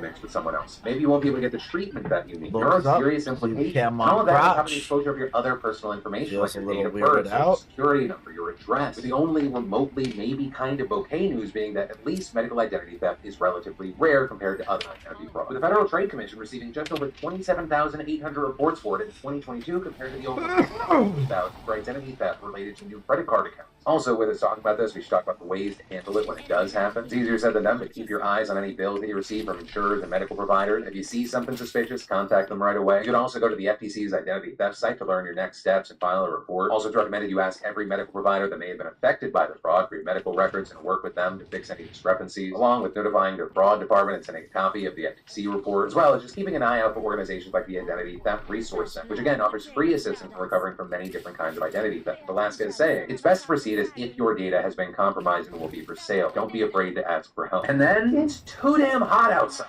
You've got people in Arizona getting severe burns because they just fell on the pavement, which was scorching. The ocean water in Florida is the temperature of a hot tub, and hundreds of wildfires have been raging through Greece. Right? Those are just some of the many side effects we're seeing of this historic heat wave. A heat wave that was in fact so big that scientists declared that July was certain to become the hottest month on record even before it ended. And the European Union's Copernicus Climate Change Service putting out a report showing that July is on track to break this record by a landslide. And understand, we're in this situation where global average air temperature records are usually broken by like 1/100 of a degree. Right? Maybe a few of them. So the first 23 days of this July averaged 62.51 degrees, which is over half a degree above the previous record set in 2019. And while the data tracking for this only goes back to 1940, scientists believe that these temperatures mark the warmest the planet has seen in 120,000 years. And so now, you have Yo, stand here. I got my bot out to heal you. Hottest year on record. Get back here, Isaac. 2016. And all of this could just be a sign of what we're going to see in the years to come. With the Secretary General of the World Meteorological Organization explaining in a statement, the extreme weather which has affected many millions of people in July is unfortunately the harsh reality of climate change and a foretaste of the future. The need to reduce greenhouse gas emissions is more urgent than ever before. Climate action is not a luxury, but a must. The Secretary General of the UN echoing those concerns, also going as far to say, and it is just... Oh my God, I got him! Boiling has arrived. And like I briefly mentioned, we're seeing the impacts. Right, like in Phoenix, Arizona, they had a record-breaking 31 consecutive days with temperatures above 110 degrees. And that heat leading to emergency room visits in Maricopa County where people are getting sometimes life-threatening burns from falling on the ground. Because on a hot day, you gotta think, asphalt can actually be 40 to 60 degrees hotter than the air. Meaning in certain parts of Arizona, there have been asphalt temperatures as high as 180 degrees. With the director of burn services at Arizona Burn Center even telling CNN at one point that all 45 beds in the center are full, and a third of the patients were getting their burns from just falling on the ground. But there are also being burn patients in the ICU, and half of which got those burns from falling. And so with all this, you saw Sandy Barr, the director of the Sierra Club's Grand Canyon chapter, tying all this to climate change, telling Arizona families. What we're seeing now is not normal. This is more intense than we've ever seen. At what point does Phoenix actually become uninhabitable if we don't take strong actions and take strong actions now? And then when you go across country, you look to South Florida, water temperatures have gone as high as 101.1 degrees Fahrenheit. Well, that's a preliminary figure. If it's verified, that could be the hottest ocean temperature ever recorded globally. And that hot water, it does a lot more than just ruin a beach day. Right? It can seriously damage coral reefs in the area. It can also fuel hurricanes. I need ammo. I need light and green ammo. Deaths are on the rise. With those tragedies happening at Big Bend, the Grand Canyon, and Death Valley, we've also seen horrifying scenes of wildfires throughout Greece. Reports saying those fires have been worsened by the extreme heat. The climate crisis minister also saying that during a 12-day period in late July, the Greek fire service battled over 500 fires, doing so in severe heat. Then you hop over to China, where in July, heat records were shattered. I mean, one town hit a high of 126 degrees, the hottest ever recorded in the country. And so you take all of this, and it's not surprising to see scientists, I mean, they've continually done so, but sounding the alarm, warning that much of these extreme disasters and ultra-hot temperatures are the direct results of climate change. And a report published by World Weather Attribution at the end of the month saying that this heat would have been virtually impossible to occur in the U.S. and Mexico region and southern Europe if humans had not warmed the planet by burning fossil fuels. And the report adding that not only are these events no longer rare, but if we do not intervene, they will just become more and more frequent. Also with this, we've seen the likes of President Joe Biden taking steps to respond to the extreme heat and help people handle it, saying during a press conference. Even those places that are used to extreme heat have never seen it as hot as it is now for as long as it's been. Even those who deny that we're in the midst of a climate crisis can't deny the impact of extreme heat is having on Americans. And with this, he directed the Department of Labor to issue a hazard alert to affirm the heat-related protections workers have. With that, reportedly marking the first time the department has used a hazard alert to address extreme heat, which will notably allow them to ramp up enforcement of heat safety violations in sectors that are especially vulnerable, like construction and agriculture. With Biden also highlighting funds have been allocated for areas impacted by drought to store water, as well as money to improve weather forecasts so communities have more time to prepare for heat waves. Though many activists just do not think that this is enough. Right, given all the catastrophes that we've talked about, all the warnings from scientists, many fear that this is just a band-aid fix to an urgent growing problem, which is why you have one activist telling NPR that real relief won't come until Biden confronts the culprit of deadly fossil fuels. But with all of that said, as we deal with this current and new reality What's your experience been so far? Or we just talked about a few here, but that's one of the benefits of so many people watching this show. A lot of people can share their story. And that is where today's Daily Dive into the news is going to end. But do not worry, because not only for more news you need to know by having covered here, you can click your tab or go into the description of today's link. Just remember, you've just been filled in. I love yo faces, and I'll see you right back here on Sunday.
Decades pass and the people still remember my name. I suppose you did something right, August. Go on, try to stop me. Let's go already.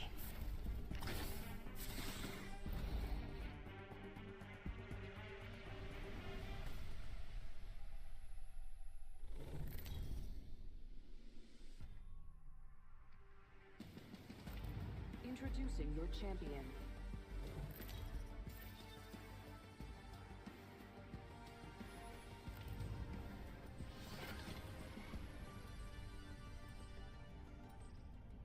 Eeny, meeny, miny. How about that? I love this part.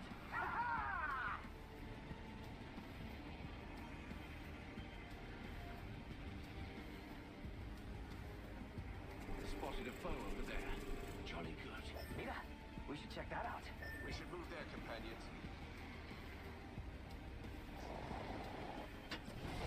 Foes landed, and enemies here.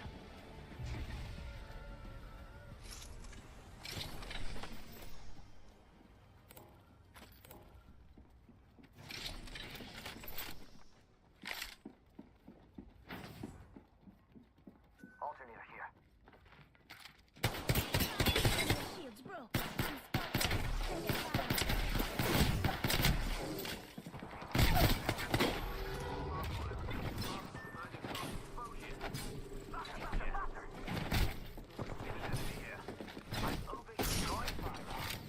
Broken enemies.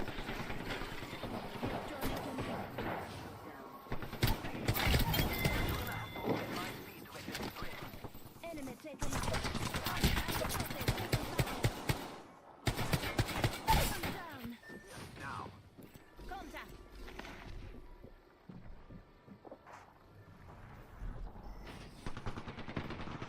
Making contact with enemy. Engaging. Get me up! What are you doing? Those were idiots with a firearm here. Hooligan here. He's coming around, but you can get me while he's there. I'm standing still. You're lucky, I like it. One behind you. Get up and get him. 45 seconds. Just a scrape. 1 second. An enemy's here.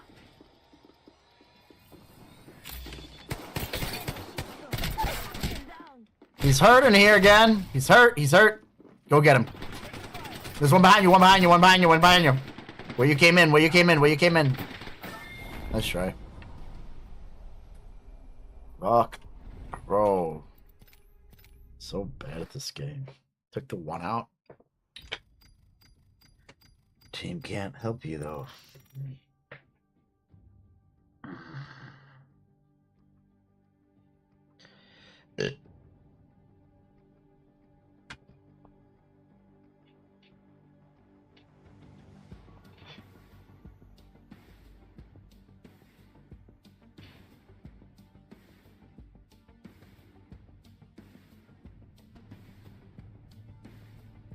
Today, we're talking about Mr. Beast finding himself in 3 different scandals, Andrew Tate even piling on, offers free assistance in recovering from many different kinds of identity for sale. Don't be afraid to ask for. Say, we're in this situation where global average air temperature records are usually broken by like 100.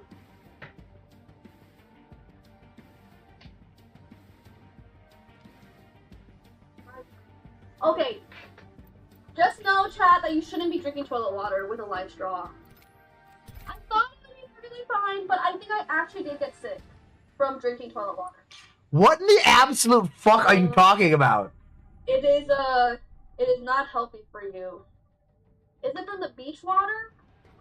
Is it from the poop water from the beach, or is it from toilet water that I got sick? No way! I had no idea! What? So, I could use, I'll use this in river water. But, it did say that it gets rid of 99.9% of bacteria, so I'm like, okay, then I can obviously use it in a toilet. And then when I used it, I immediately got sick the day after.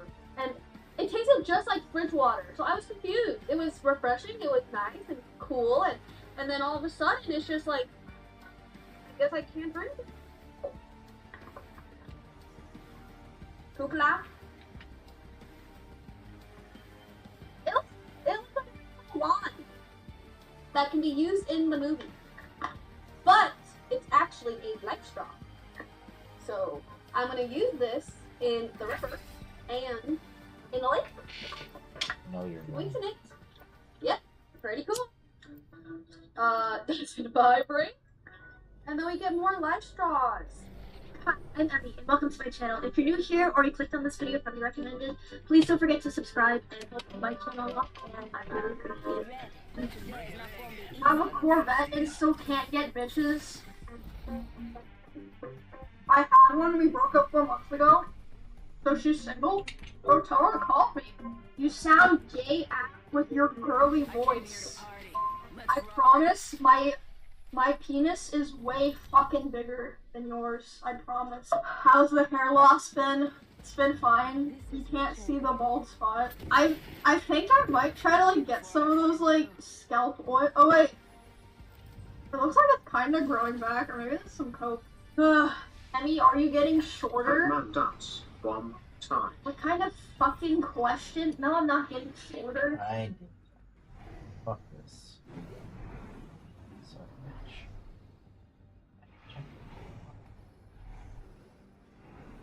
NVIDIA better uncancel that 4090 Ti, and even that might not be enough. Let's talk about it. Before that, this video is brought to you by VIPCBKDeals.com. CBK Deals is a website dedicated to getting you the best prices on games and software, and right now you can get a Windows 10 Pro OEM key for an insanely low price. Just find the best price and apply my special discount code GPC20 for an additional 30% off. You can also check out securely with PayPal, and once the payment is cleared, you should get access to the code both in your account as well as in your email. In order to activate the new copy of Windows 10, just search Activate under Windows and type in your key. So if you want to learn more, be sure to click the link in the description below. Ooh, you guys know I love nothing more than talking about new GPUs, and today might be the most exciting day to talk about new graphics cards possibly ever, because these 2 new GPUs that could be coming out from AMD look absolutely insane. In fact, they're so good that when I started crunching the numbers, I was shocked. I was like, there's no way it could be this fast. But yeah, they might actually be this fast. But what am I talking about? Well, let's first go ahead and start off with where I got this information, and it all originates from a videocards.com article where the rabbit hole starts. And in that article, they actually have a quote from Dr. Lisa Su, AMD CEO, which they got during a Q2 2023 earnings call, where she had this to say about some potential upcoming Radeon RX 7000 series GPUs. Quote, "We are on track to further expand our RDNA 3 GPU offerings with the launch of new enthusiast class Radeon 7000 series cards in the Q3. So guys, yeah, enthusiast class, that definitely signifies to me that they're going to be launching some very high performance cards. I mean, just if you take a look at this right now, what you're going to notice is typically AMD refers to the 7900 series as enthusiast class, and to add more credence to this, as to why I believe they could be launching even faster GPUs than the 7900 XT and XTX very soon is because, well, if you remember, we actually did get a leak not too long ago from an open source ROCm software leak. And in that leak, what you're gonna notice is that there is listed a 7950 XT and 7950 XTX. Not only that, but they also had listed RX 7600 XT, which now we know is the 7600, but there's clearly some stuff on here that I believe at the time hadn't launched yet that we now know is definitely launching. So it seems like that was a pretty legitimate leak, and I believe it was even asked to be taken down, which gives it even more credence. Now, maybe some of the names will change as we get closer to the launch of these cards, but this definitely makes me believe that we're probably talking about some very, very fast video cards here, guys. And not only that, to lend even more credence to the idea that even faster GPUs could be coming, go ahead and take a look here, guys, at TSMC's website. Straight from their website, they talk about their new node that was developed not too long ago, N4P, where they say, quote, as the third major enhancement of TSMC's 5nm family,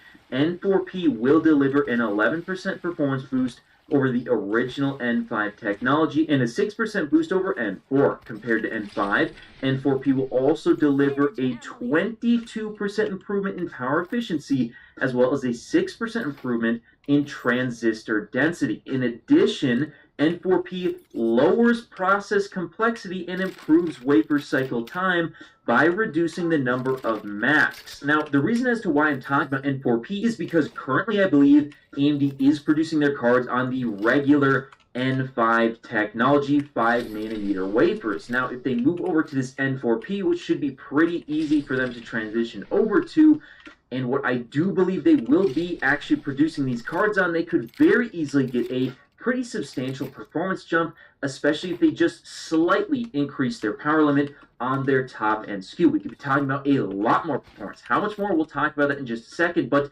there's another thing straight from another manufacturer that definitely also lends credence to the idea that AMD could definitely be releasing some much faster cards very soon, this time coming from Samsung's own website.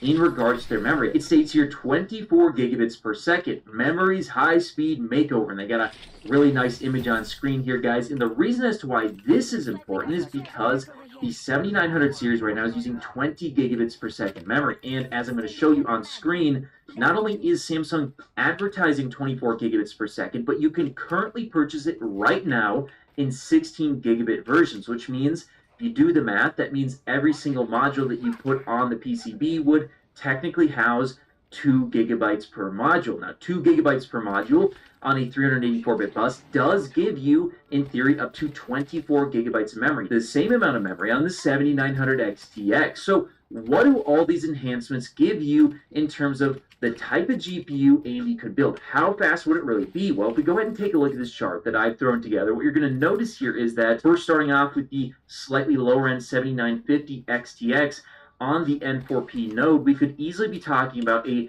very quick 12% performance increase. Not a lot, but hey, I'll take 12% if it's not really going to cost me more power. However, if they choose to slightly increase the power and really chase those higher clocks, we could be talking about here, guys, if we take a look at the specs of what I believe is going to be called the RX 7970 XTX, probably going to be called the 3 gigahertz edition for nostalgia's sake, or at least they should be calling it that. Yeah, on the N4P node, we could be talking about an easy 20% performance uplift with the same basic specs as the 7900 XTX. It would just be a slight makeover on a new node with new memory. We're talking around 3 gigahertz boost clock, the same 24 gigabytes of memory, however, this time running at 24 gigabits per second on the 384-bit bus for 1,152 gigabytes per second. At just, I believe it would cost around 400 watts for the TDP. So that would be an increase, but it's still less than the RTX 4090. But guys, one thing I want you guys to know about the RX 7900 series is that they are memory bandwidth starved, first of all, and they are power starved. And if you overclock them,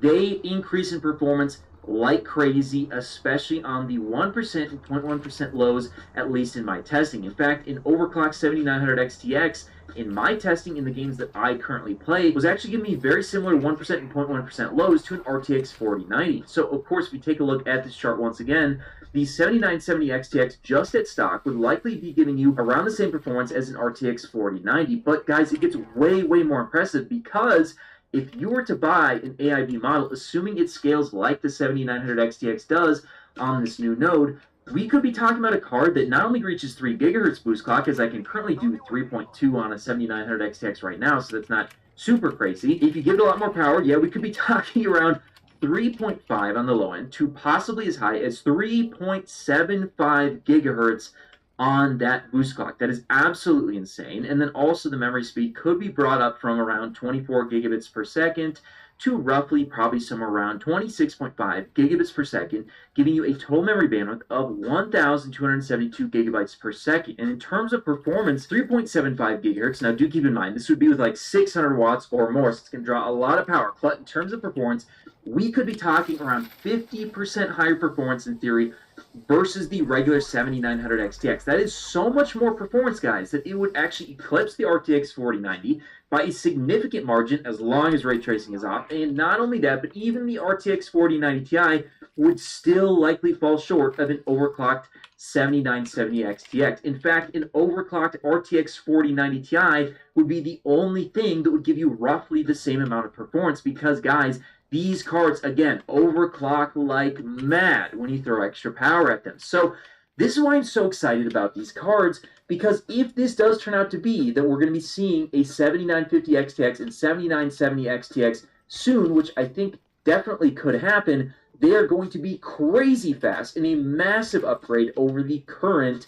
7900 XTX. Now, of course, this information from videocards.com could be referencing stuff like the 7800 and 7800 XT and possibly 7900 GRE. Maybe AMD's talking about that. But even if they aren't talking about the 7950 XTX and 7970 XTX right now, and they don't come out maybe in the next couple of months, I do think these cards definitely will be coming out at some point in time. If not soon, then it's going to be probably by the beginning of next year, I would say, probably to combat Battle Mage and put them just that much further ahead, as well as make AMD look a lot better, especially if it's not really going to cost a whole lot more money or power to do so. It just seems like it all lines up, it all makes a lot of sense, and so that's why I believe that these cards definitely will be coming out at some point in time, or at the very least, I certainly hope they do, because AMD, if there's anyone watching over there, you guys have absolutely got to pull out a win if you want more people to try out your cards,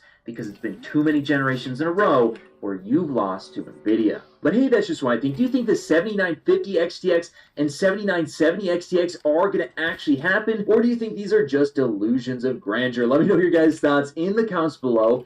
And of course, I'll see you in the next video. Also, if you want to talk to me directly about this sort of stuff, and you also want to see some behind-the-scenes content, do please go ahead and check out my Patreon, linked in the description below, so you can get access to the Discord. It's honestly a really great community. If you made it to the end of the video, be sure to drop a like.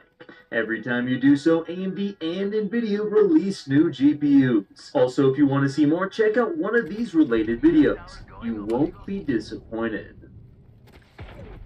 So throughout my time on YouTube, we have spoke about many genres of content.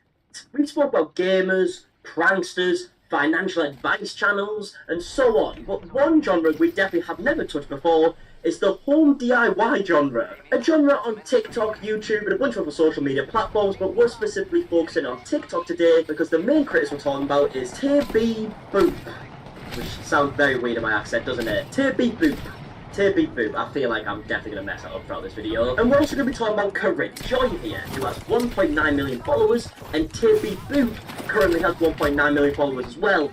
But that's because she's losing followers. So let's go to the beginning of this drama. Right, so Corinne and Tate both create very similar content. They show videos of them decorating their homes, doing quite like unique designs or designs that you wouldn't see in like every home. And the reason why I kind of corrected myself on the word unique there is because that's kind of what this whole drama is about, you know, there's people accusing each other of not being unique. But just because someone isn't the first ever person to do this style of decorating before, I don't feel like that means that they're not unique. From what I've seen, they both decorate their homes in very different ways to what you would usually see, so I would probably say that is unique regardless if they're the first person to do it. But Tay seems to feel a lot more passionate about being the first to do something because she decided to call out Corinne for copying her. Now, the original video has actually been deleted from Tay, and we'll see why later on in this video, so I can only find a stitch, and in the stitch you will actually see the person on the left, kind of countering a lot of Tay's points, showing that she wasn't even the first person to do these types of decorations in the first place. I'm about to be so petty, and I've never done something like this before, but there is a large creator who is just getting out of hand. So this is my mossy mirror that I made, and immediately she makes this, which is like fine. That's what the coincidence, whatever. Yeah, sorry, I've seen so many like parodies of this video now that I can't listen to like some of the sentences she says without hearing these parodies. Basically, the parodies I've seen is people just calling someone out for copying them when obviously they're not copying them, and they use the same sentences, being like, "Oh, it's just a coincidence, whatever." Well, let's look at the other one. And now I've been brainwashed by these parodies. I can't even watch the original video without thinking that she's taking the piss out of herself. But yeah, that's not important, right? The first point that Tay brings up is that Corinne also has a mirror with moss on it. And as we saw by the person who stitched this video, this isn't an original idea from Tay. Plenty of people have done it before. If you just type in moss mirror on Google or Pinterest or whatever, you will see hundreds of mirrors that look very similar. And what makes this even more bizarre is when Corinne was actually originally making this mirror in her videos, it wasn't even supposed to have moss on it. She just wanted to make like a wiggly mirror, and then she had problems with like painting or whatever because of like the texture of the mirror, so she decided to add moss to it because there was comments telling her to do that. Okay, so we are finishing up this wavy mirror that I've been working So this is what it's supposed to be, a wavy mirror. Last I had sanded the whole thing down. Yeah, she basically made multiple videos making this mirror, trying to sort it out because the texture wasn't right wet and she couldn't paint over it. And even if you look at the comment section of this video, you'll see people commenting saying stuff like, glue moss to it. Like, this is a viewer suggestion. So on her next video, designing this mirror, she adds moss to it and even says that this wasn't the original vision. You guys can explain it. It's way different from the original vision. And look, even if this was the original vision, and she wanted to make a moss mirror, she's clearly allowed to do that. Like, what's the point in these DIY videos if you're not allowed to take inspiration from them and try it yourself? It appears that could just be a coincidence, so I guess we should probably carry on here, shouldn't we? Have this green squiggle art gallery, and Green squiggles. now she has Again, two. not original. The difference is she's hanging something else, so that's different. That's creative. How passive-aggressive, man. The difference is that she's actually hanging stuff up. Like, that's so different, isn't it? So quirky. Ridiculously passive-aggressive. She's trying to come across as if she's an arse. She is fuming. But yeah, I feel like it shouldn't have to be explained that you can't own squiggle designs on a wall. And as we saw in the video on the left, loads of people have done this before. In fact, Corinne actually did this in her old apartment before she did it on her new apartment. And don't get me wrong, she could have came up with these ideas from Tay. In fact, Corinne has said on previous occasions that she is inspired by Tay. She's given credit in certain videos. And there's literally nothing wrong with taking inspiration from someone, especially when they do DIY projects. Like, surely a big part of watching these DIY projects is to see how it's done so you can do something similar. Like, if you want to make these DIY projects but keep it a complete secret, then maybe don't film the process of them and post it to TikTok for millions of people to see, you know? Just a thought. Ripping off my boyfriend's art. So that's my boyfriend's art. I have a monster head art gallery. He makes monster heads. They're so realistic and beautiful. This is her version. This is her monster head art gallery. Yeah, okay, so she made, like, heads and hung them up. Like, I don't get what you're so angry about here. Especially since they look very different. I mean, clearly Tay's boyfriend makes monster art, as she said. This is a monster here, right? But in the one that Corinne's made, it's a fucking dinosaur. Okay, so you guys know I have been mounting dinosaur heads onto the walls, also for my bathroom. Okay, so clearly these designs that she's doing are all dinosaurs, by the looks of it. They're not monsters, so first of all, very different. Like, do you now own the process of sculpturing, like, something and putting it on a wall? Because in that case, you should probably be angry at a lot of people. And yet again, this could definitely be inspired by Tay, and Corinne has said in videos before that she is inspired by Tay in some of the projects that she's done, but I just don't get why Tay would be annoyed by this. It's clearly a different design. I painted my room green and blue. They're very abnormal color choices. And I got a lot of hate for it, but I really love it, and I spent months choosing the colors. Look at what colors she's doing for her kitchen, and she's taking her appliances. So that's just like another weird coincidence. I'm not so fucking bad. Aggressive, man. Look, I don't need to, like, tell you guys why a colour scheme can't be owned by a person, alright? That's just a stupid fucking thing to say. But actually, this next call-out that Tay's about to make actually might be the most stupid out of the bunch. He hung up this cake wallpaper. That just happens to be my actual wallpaper line that I have. Look at this photo. Orange couch, wallpaper, monster head art gallery. That orange couch is literally the knockoff of my orange couch. So, she is having a go at Corinne here. She's having a go at Corinne. Excellent. The heck? How you go on that when I was... Racing simulator. Did you?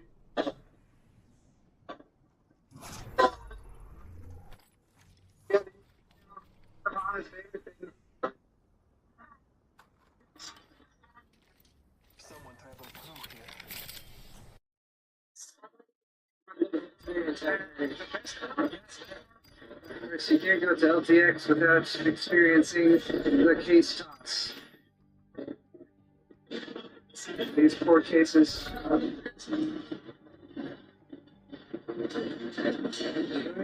at all the pieces. Look at the detritus. There are millions of the cases that have been so used in this field. What did they do to you, my friend? Did you deserve this treatment? Oh my gosh. I gotta get some action shots over here.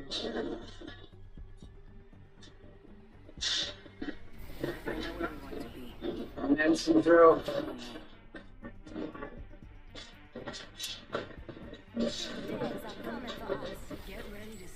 Selecting the right case to toss is an important part of the process. Excellent form. Good toss! Good roll, good toss. It's just the thud. It's a very visceral experience here at the case toss. They do have some rules for safety and stuff, but I think next year at RTX 2024 they need to do the case shot, but let people swim around, get some torque and some fun. Anyway, that was fun. Here we are in the green room. LTX has just officially ended at 6 p.m. or thereabouts on Sunday. We're going straight into this battle, and you guys... You're behind me. But we had a great time. Thank you, LMG, for putting it on. Next year, I think it should be even bigger and better. If you guys enjoyed this video, hit the thumbs up button, subscribe if you're not already. Go subscribe to all these fine people behind me as well, because they all have excellent channels and helping excellent content. And it was great to get here together with all of them and spend some time together. If you guys want to support my channel, check my store posts at Red.net. Lots of videos planned coming real soon for my remodels, stuff like that. But that's for this one. Thank you for watching, guys. I'll see you all next time. I'm down. Need a medic. With lead down range. Wait till it's clear to recover me. Patch me up, Doc. Recharging my shields.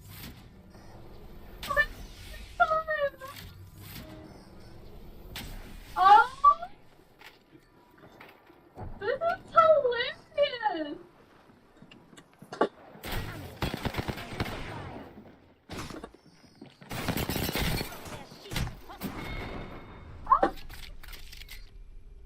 This is the best thing ever!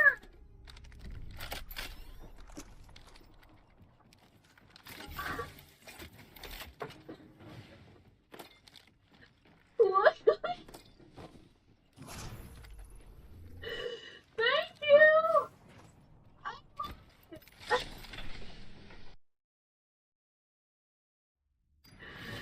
Wait, I have to like flip it. I have to flip the emote because it looks so much better this way. I don't know. It looks like you just got busted on.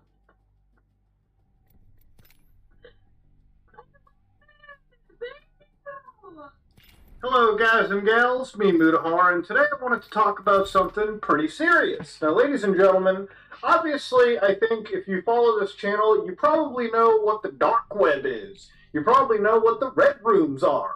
And it feels like every year, every so often, I'm almost here sitting down and debunking a bit of misinformation. Now, ladies and gentlemen, this topic is pretty extreme to me because as somebody that's made over 200 episodes of exploring the dark web, each of them being an hour and a half, sometimes up to 2 hours in length, I would sit down, well, 2 hours of raw recording, but I would sit down and explore the darker side of the internet, the goofier side, and I would show both the scary aspects, and I would also try to show some of the funnier aspects of the entire site.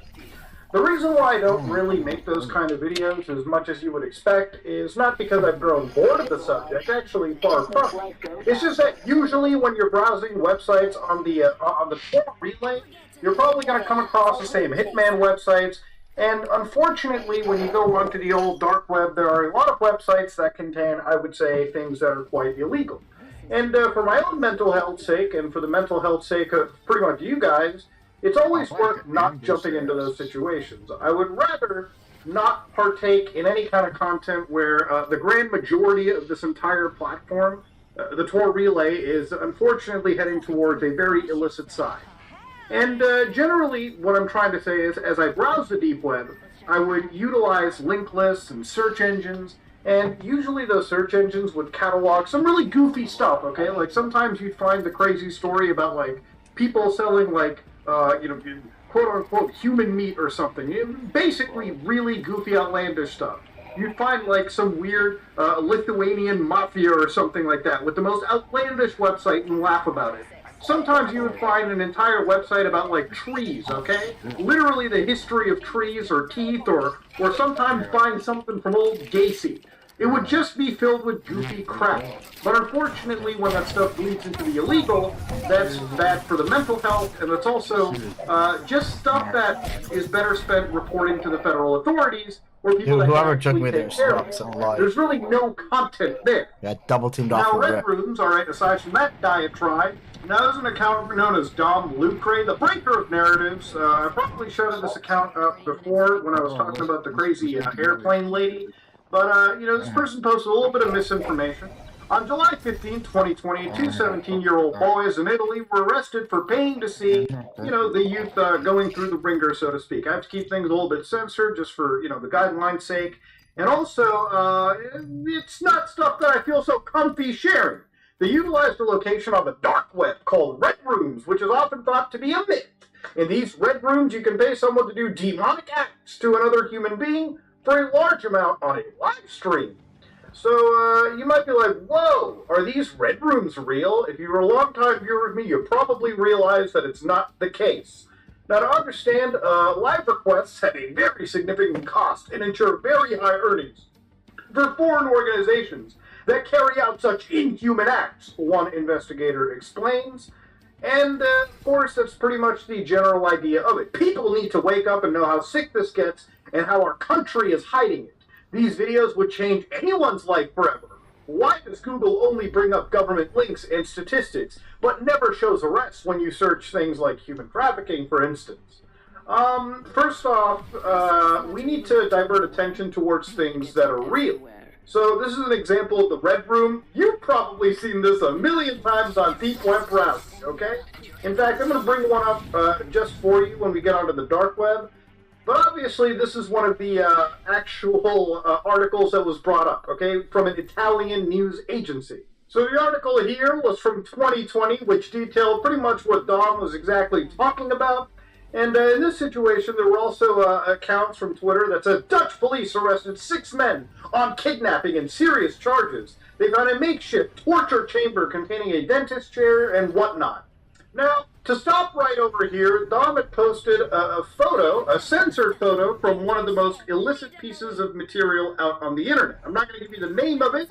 I'm going to tell you that an individual known as Peter Scully, if you don't know who this guy is, there's an amazing bit of documentary work on by 60 Minutes Australia that covered this individual, this Australian offender, who is currently imprisoned for life and an additional 129 years. For participating in one of the most illicit criminal, media rings out of the Philippines. And once this person was eventually caught, there were children under the age of literally 10 that were unfortunately abused and used for incredibly sick purposes. Now, out of one of the actual unfortunate real pieces of illicit media this person made, Dom shared an image that ended up getting his X account terminated for a little bit. The reason for suspension should be shown, along with the ability to appeal quickly and easily. There are so many layers of software, I don't know why we're talking about the software stack. I'm told his account was suspended for posting exploitation pictures associated with the criminal conviction of that Peter Scully Australian individual. And that's coming right from the CEO, Elon Musk. Not the CEO anymore, the site's actual owner, Elon Musk. Now, in this case, a lot of people brought this up as, is this some, like, are they banning an account because they're trying to hide the truth? Is Elon part of the establishment? He's a billionaire. Of course he's part of the establishment. But again, even if you're posting censored images from this illicit videotape, which I can confirm that the image that Dom had posted is from that tape, because I've never seen it. That's a tape that's only ever seen by law enforcement agents. Of course you're gonna get your account banned. Simple as that. The fact that Dom ended up getting their account back anyways is a little weird from X's, point of view, but hey, I'll leave that up to the website right there and then. Even when you look closer to what Dom's saying, the photo on the right is an image from the video that was sent. It is a 1-year-old named Daisy. Yeah, dog, you probably shouldn't be posting or retweeting or reposting any of that stuff right there and then. Again, if you get your account suspended for it, that should probably be like the luckiest case scenario. Usually in a situation like this, if you were posting anything like that, you would absolutely have federal authorities knocking on your doorstep, okay? That is what it is. Now, the idea of red rooms have been around for so long that we have to actually discuss just where the interest came from. If you were back in the day growing up, when I was young, there were movies like Hostel, movies like 8mm with Nicolas Cage and Joaquin Phoenix, but when it comes to red rooms, there were big popular movies like Untraceable that was really popular. In fact, even when it came to illicit movies like this and illegal snuff stuff, there were even video games like Manhunt that gained notorious popularity covering the subject. Back in the early 2000s when VHSs were on the rise, and much like the Red Room myth, obviously with VHS snuff material, there's never even been one verifiable example of law enforcement coming across anything commercially produced. There have been, however, fake ones, and obviously with the rise of the internet, there's been people who uploaded fake material, sometimes, in unfortunate cases, real material onto the internet as well. But as far as the VHS black market industry, none of that was ever confirmed. Obviously, as the internet grew into popularity, there was an element of illegal stuff constantly being shared around the internet. And to this day, to this minute, there still is. But lots of law enforcement agencies around the world work against this kind of stuff, and that's what it is. So, to understand, going to the deep web here, ladies and gentlemen, I want to show you just what kind of websites exist. Now, one red room that took me, I want to say, 30 seconds to find was the Shout Room. You won't find kid streams here. You won't find dog screams neither, but you'll find any other kind of scream. Why? Because, passphrase is now $150. And of course, I'm going to blur out the actual Proton link just because I don't feel like advertising this kind of stupid behavior, but it is what it is. So there's a passphrase you enter, and apparently you're supposed to see some really degenerate stuff. They're selling illegal materials, it seems, for $150. Now, the Red Room me and you know it looks like this. So, Red Room, join or leave. And of course, when you join, you could become a spectator.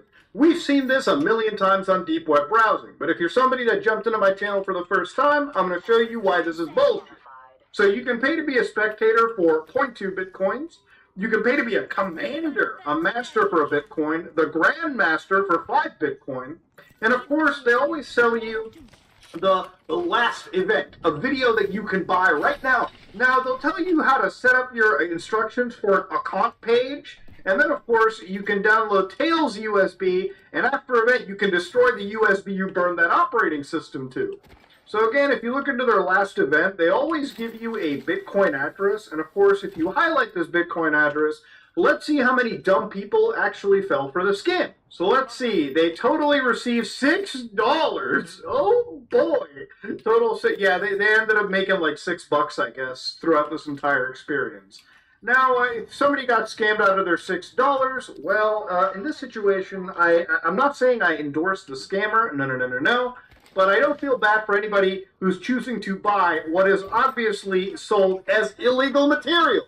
In reality, the website you're looking at over here and the website Dom talked about is an FBI honeypot that literally exists to find the most lowest hanging fruit imaginable. Dumbasses willing to pay for something like this.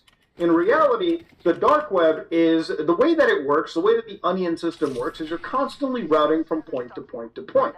And it basically means that trying to live stream off of the deep web, it would be so incredibly slow that people who are trying to watch high-definition video of people being tortured in a red room is just literally impossible as far as the logistics of the deep web is considered. Now, true, somebody could create a virtual private network and secretly invite people into it and use customized browser technology, and sometimes these sites bill it like that to make it look realistic. But to this day, in 2023, there has been no actual evidence of a red room. Trust me, if it was real, I would be the first channel on YouTube to bring that news in front of you, okay? I have done 200 episodes of the deep web. Trust me, I know. This shit doesn't exist. It is all a scam.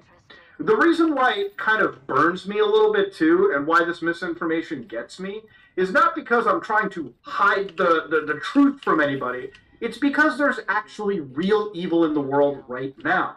If you want to find some really sick, disgusting types of people, go to any game, go to like Roblox, hell, go to like any computer chat room, go to like any messaging application on smartphones, hell, go to any popular social media app like X, or formerly known as Twitter, and there are actually trends where sick, disgusting people hide and utilize to advertise illicit material and then DM each other actual illegal material. It happens on Telegram, it happens on WhatsApp, it happens on Meta. Hell, there are even the dark sides of YouTube, where literally there are weird trends people can get into, and there are people trading illicit material on comment sections. I, throughout my years on YouTube, looked at really dark rabbit holes on social media, and where I really get pissed off is people try to ignore what's actually going on in the real world and look towards the fantasy land of these deep web scams. Now, regardless of the size and scope of these platforms, obviously no matter what, X, YouTube, Facebook, they're all going to have issues with, you know, bad material uploaded. And it's their efforts in actually countering this stuff is what you have to look for. YouTube, for instance, has a lot of CSAM protections, actual services, machine learning services they offer for free to other companies to combat illicit material. Same with Microsoft and PhotoDNA. So obviously, while social media services do have a big problem, there are counters to this, there are guards against this, and there's actual like agencies and teams that work round the clock to make sure bad material doesn't keep getting uploaded. This stuff is cataloged, fingerprinted, and it's usually sent directly to the NCMEC and the federal authorities, and then in conjunction they work to stop bad people. In reality, there's plenty of illicit shit on the internet, and there are, thankfully, some ways that you can help.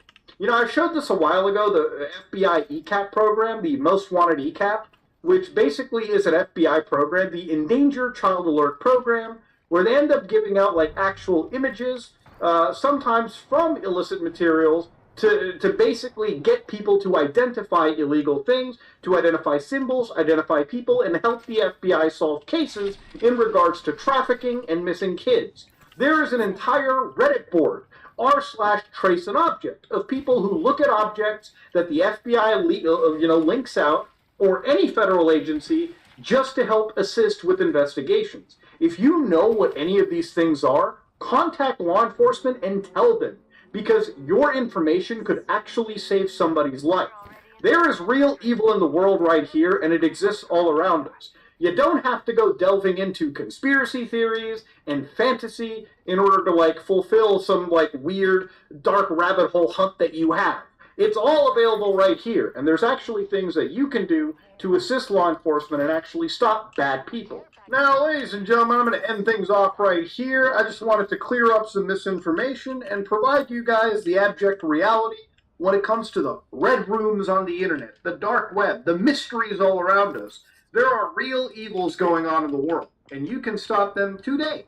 So you don't have to look too far. You don't have to look into the Hollywood-esque world that some people dream up in their heads. There is real evil on real social media platforms. And the best thing you can do is fill out your actual, like, paperwork. You can fill out your crime tips, you can report, and you can even assist law enforcement in identifying information that can help them stop really evil people.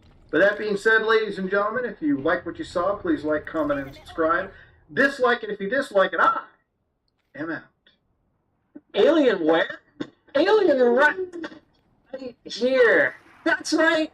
We're finally doing it. The all Alienware gaming setup. Is it the finest esports apparel that money can buy? Or is it such overpriced plasticky junk that you'd be better off with a literal game gear? There's only one way to find out.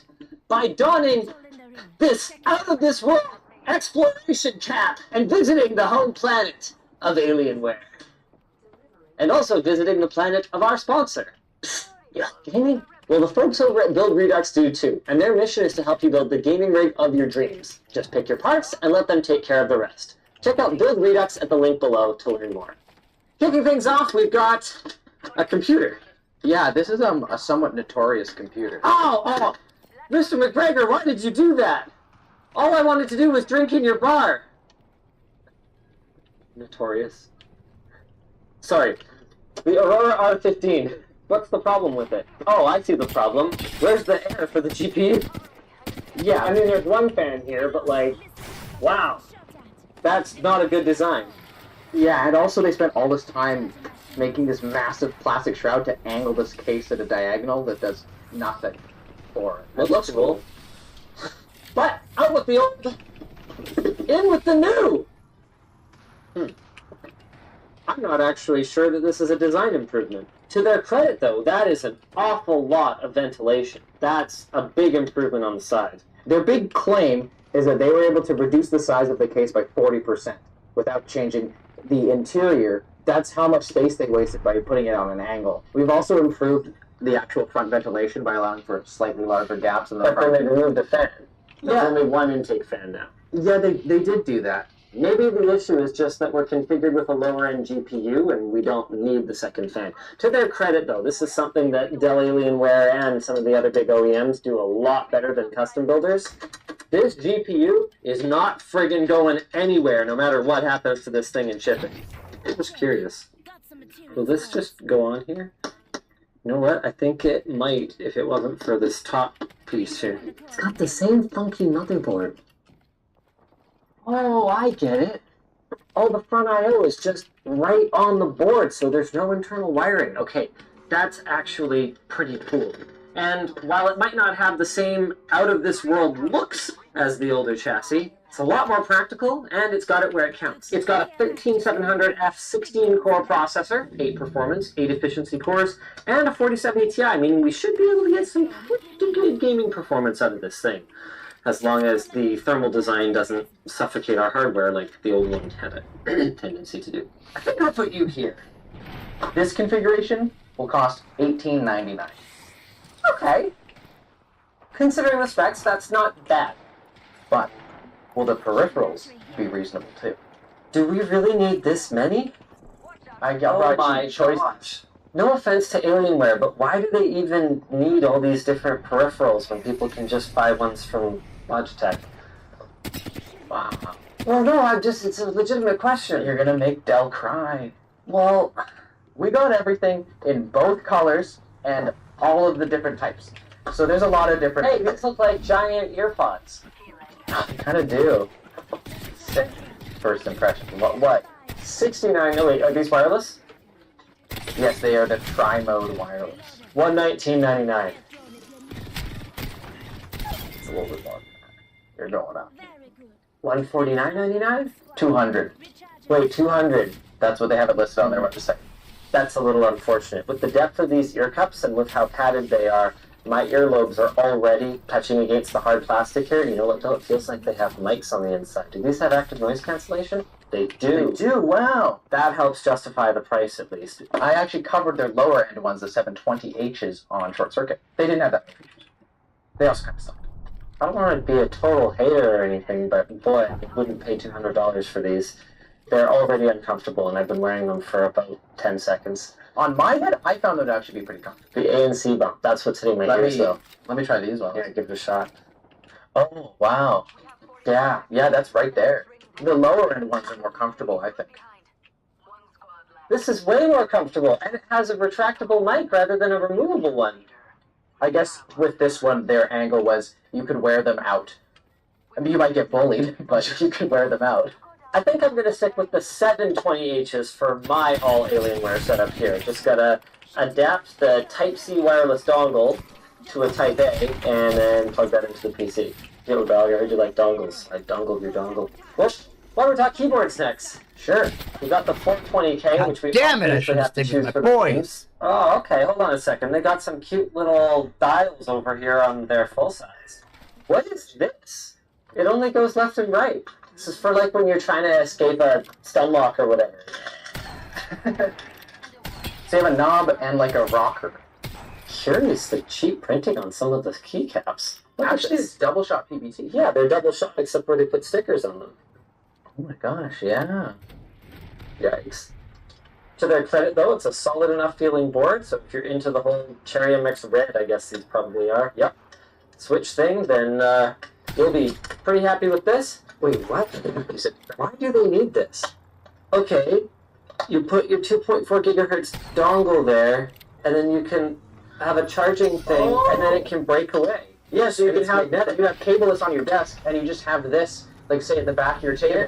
You're done. You slide up and you charge. Yeah. Now I feel like I got hosed now that I saw that cool interface on the other one. This is just a USB-C port. I saw the cutout and I thought the cool thing would go in there, but it doesn't. Alright. God damn it. That's fine. I'm still going for the 10 keyless. $79.99. Double it. Oh. This one's not even wireless though. So I'm wondering if maybe the pricing issue is coming from the Dell thing, where you always have it on sale. Right? How much is it on sale? $120. That's still too much. It's better. It's really hard to justify a lot of the gaming keyboard prices these days when you can get like a Zoom 65 or whatever, a really nice custom keyboard for a very similar price. Okay. Who knows though? Maybe I'm gonna start, popping headshots like nobody's business, and I'll be like, Alienware for life.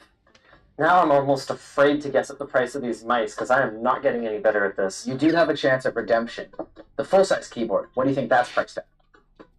Well, I mean, given with this one, with $300, I don't know. You're close, $289. Oh my gosh! But just $200 on sale.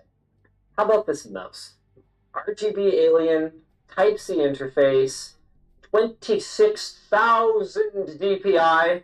It comes with a little Type-C thing with 5 little contact points here, and then a little breakaway majig that can hold the, there you go, wireless dongle, and also, okay, this is actually pretty cool, plug-in power, so you can just charge like that. Boop, breakaway, breakaway. How you doing these days, Kelly Clarkson? $99.99. $150. I hate DPI switch buttons that are on the bottom of the mouse. It's like having a charging port on the bottom of the mouse. What are you, an idiot? It's got 420 hours of battery. Are they just straight memeing with this thing? Like, I don't get it. Listen, man. Aliens. Okay, why don't we have a look at the 620M? Is this a left-handed mouse? Wait, no. It's just an ergo right-handed mouse that I didn't quite understand at first. Everyone who's looked at this in the office has had the exact same thought.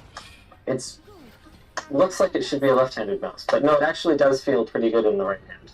This should be no more than $79.99.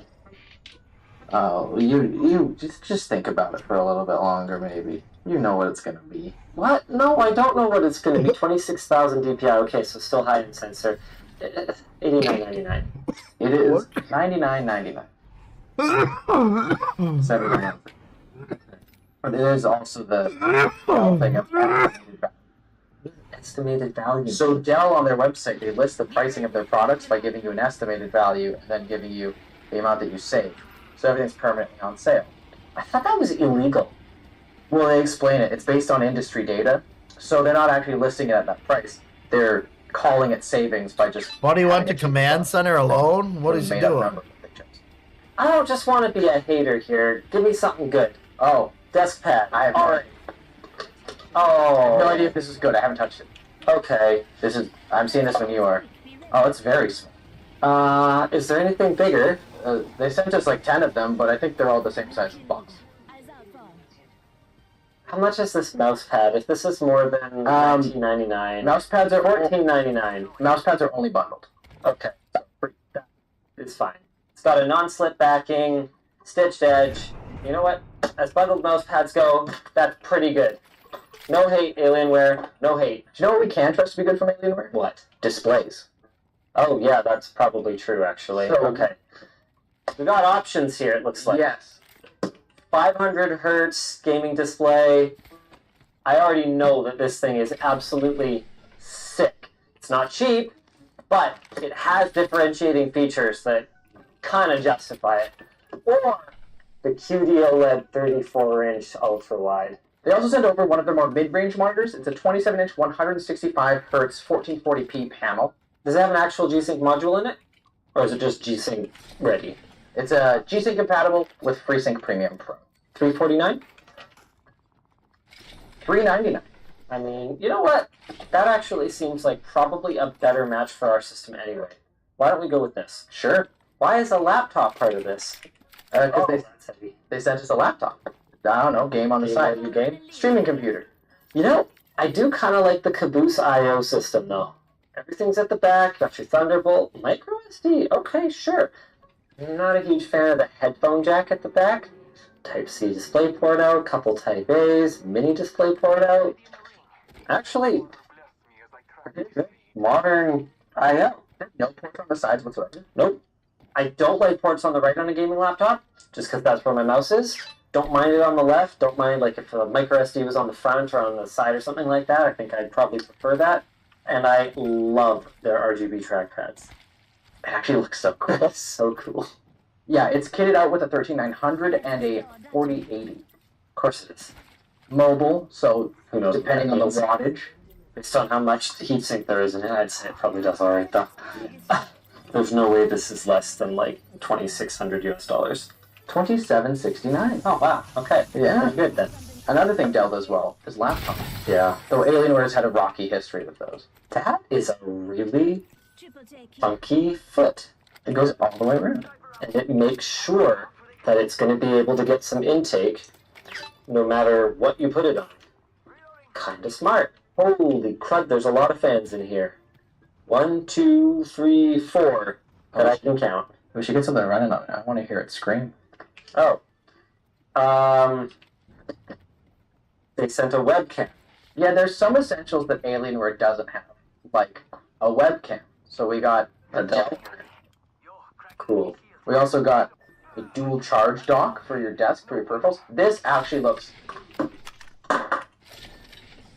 That was not my fault. Is this a little tiny sound bar? Yeah, it's a little Dell sound bar. It's compatible with some of their monitors. It just magnetically clips on the bottom of it. Sick. Perfect. What's this charge dock for, Adam? It's just nice to have at your setup. It's got a wireless charger on the front. You got a USB extension. You got Ethernet. For what? Charging stuff. It just seemed like it felt like we were a little sparse for stuff from Alienware, and I wanted to add a little something. Listen, sometimes a gamer gotta get work done too.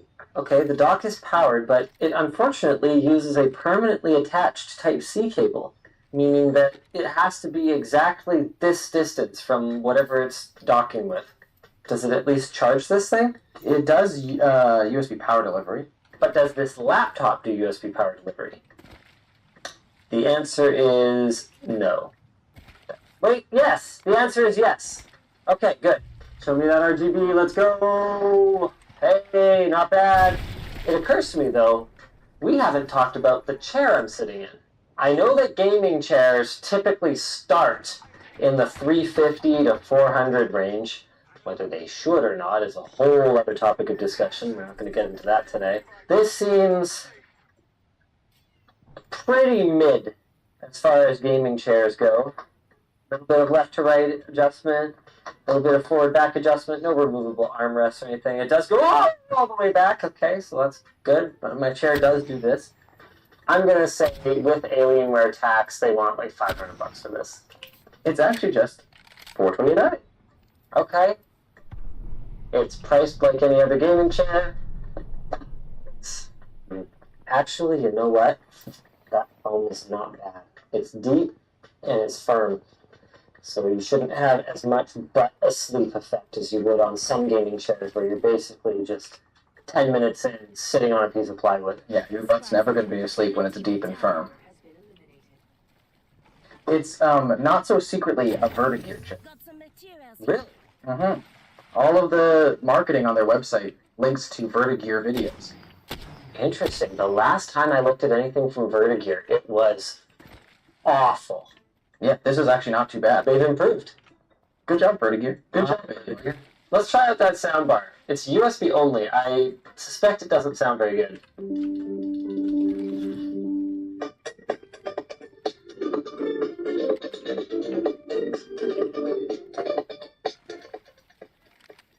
Can confirm, Adam, the speakers do come out the front here. What was the price of this? You know what? It's a business solution. I'm going to guess it's like $100. Actually, you're spot on. Really? Yeah, it's $100. These have a pretty okay soundstage. Yeah. When that loading screen hit, I actually thought the sound was coming out of some speakers next to the monitor. They also support Dolby Atmos. It's not the most contrasting monitor, but it does look fun. Yeah, the lights are not doing any favor. It's pretty good. I would game on this all day, no problem.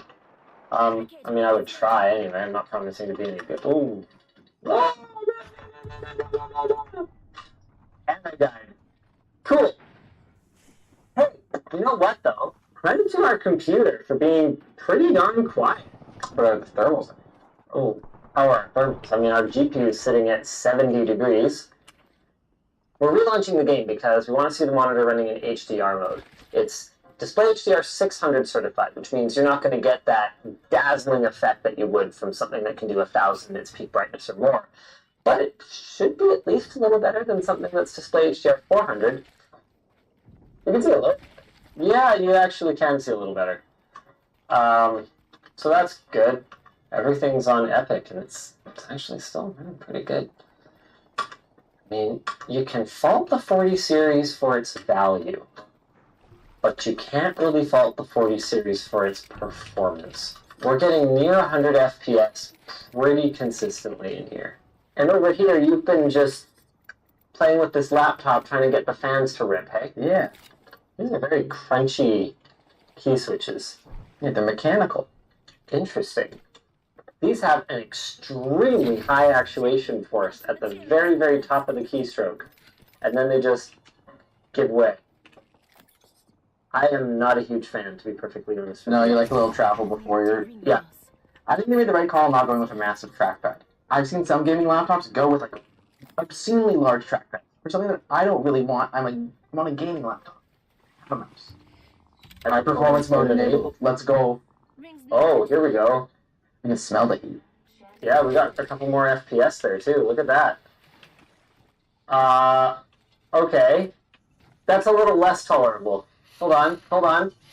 But what if I had headphones on? Close back headphones. The solution to all our problems.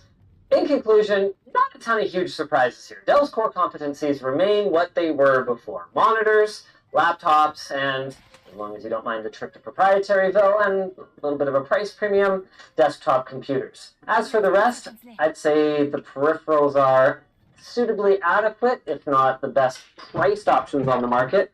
Like this mouse in particular is fine. But when you compare against other trendier products that are, for example, super light or have extras like side-scrolling, it's not really going to stand up, at least for the price. With that said, if you got yourself a whole Alienware gaming setup, I don't think you have any excuse for losing either. And that's really all you can ask for at a certain point if you just, you know, rich grandma trying to set up your grandson with a sick gaming setup. You know what else rich grandma could check out? Our sponsor. Bessie! Here in Vancouver, the weather can be so unpredictable. But thankfully, we have a secret weapon. Bessie! They claim their shoes are 100% waterproof thanks to their Dymatex technology. Even the most torrential downpours don't stand a chance. But then you look outside and boom, it's sunny again. Well, those aren't your boring, sometimes garish rain boots. Bessies are stylish and fashion-forward. I mean, you can wear them out anytime. They're also stretchy and comfortable, so putting on a pair of Bessies is a breeze. And thanks to their sock-like fit, you'll feel like you're walking on a cloud. So go treat your feet. Head over to Vessi.com/LinusTechTips and get 50% off your purchase with code LinusTechTips. If you guys enjoyed this video, why don't you check out the All ROG PC? It was a while ago, but ASUS has quite the ecosystem, and it's worth comparing. In popular culture, the term IQ is everywhere. Do IQ exams do that? You probably need 120 points of IQ. Don't up my IQ. An IQ. IQ. Low IQ individual. People who boast about their IQ are losers. When people say IQ, what they mean is intelligence, an objective, rigorous measurement of intellectual ability. But does it actually work? Well, in this video, I want to find out where IQ came from, what does it actually measure, what can it predict about your life, and I guess, what is my IQ? I have never taken an official IQ test before. Honestly, I don't think I'm terribly smart. I've always kind of considered my IQ to be maybe just a little above average. Exothermic or endothermic? I feel like that should be exothermic. Good job, science guy. There are a lot of IQ tests online, but I am very skeptical about their accuracy. Still, I figured some of them may be good practice for the real thing. Tomorrow, I'm going to do an IQ test for real. Before I do that, I want to try to improve my score, and so I'm going to try to do a whole bunch of practice tests. I think this test is trainable. Frick the Guinness World Records and whoever is going after all these creators after years of their videos being up and now giving them YouTube channel strikes.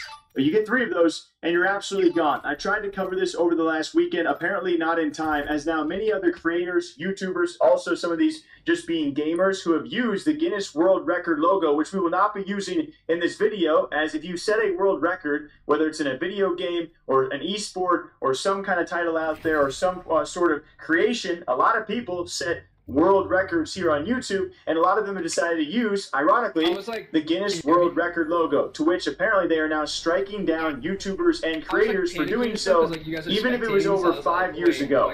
It's actually insane. And yeah, I get it. They have the right to do this, okay? That does not mean it's a cool thing to do, nor does it mean it's actually something that I approve of, okay? They have the right to do this, legally speaking, but is it kind of lame and a bit scummy? Yes, 100%. As Laserbeam took to Twitter to say, Guinness World Records making the psychopathic decision to strike YouTube videos that mention world record or use their logo in the thumbnails. Video is 5 years old with 26 million views. Probably legally allowed to do this, but it's still sad behavior. And in response to that, Preston, also giant YouTuber, saying they were hit with 2 strikes. You got to imagine he's probably...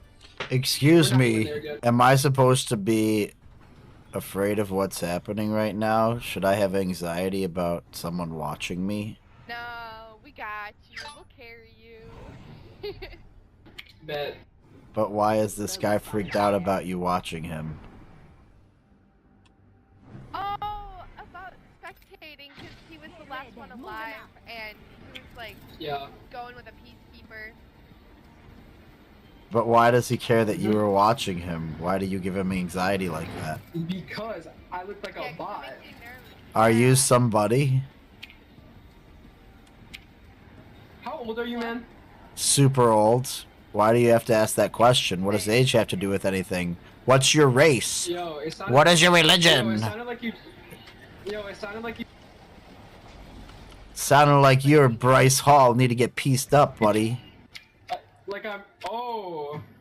Oh. My bad, tough guy. My bad, tough guy. Tough guy? What do you mean? I'm sorry, tough guy. I don't want no problem. What does that mean, tough guy, buddy? I don't know, tough guy.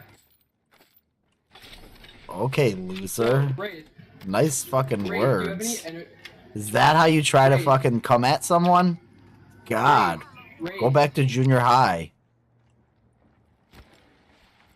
No wonder you feel uncomfortable with girls watching you. Holy shit. You should like it. You should ask me to watch. Yeah, I do. I don't have to ask you to watch. You just come voluntarily. Hey, kitten. Ring's not too far. 45 left. Yo, Scrappy. You have any kittens? No, I don't like cats. See the D? What do you think the D? What do you think the D stands for in DP? Definitely not cats. Not. Definitely not cats. Definitely not cats. Figure it. There you go. Wait. How'd she know that? God damn.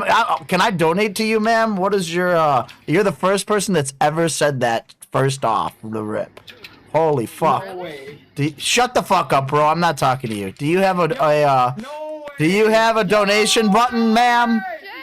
Do you have a donation button, ma'am? Shut your ass up. I'm gonna mute this little douche. What a douche canoe. Holy fuck. Go roll yourself down the river.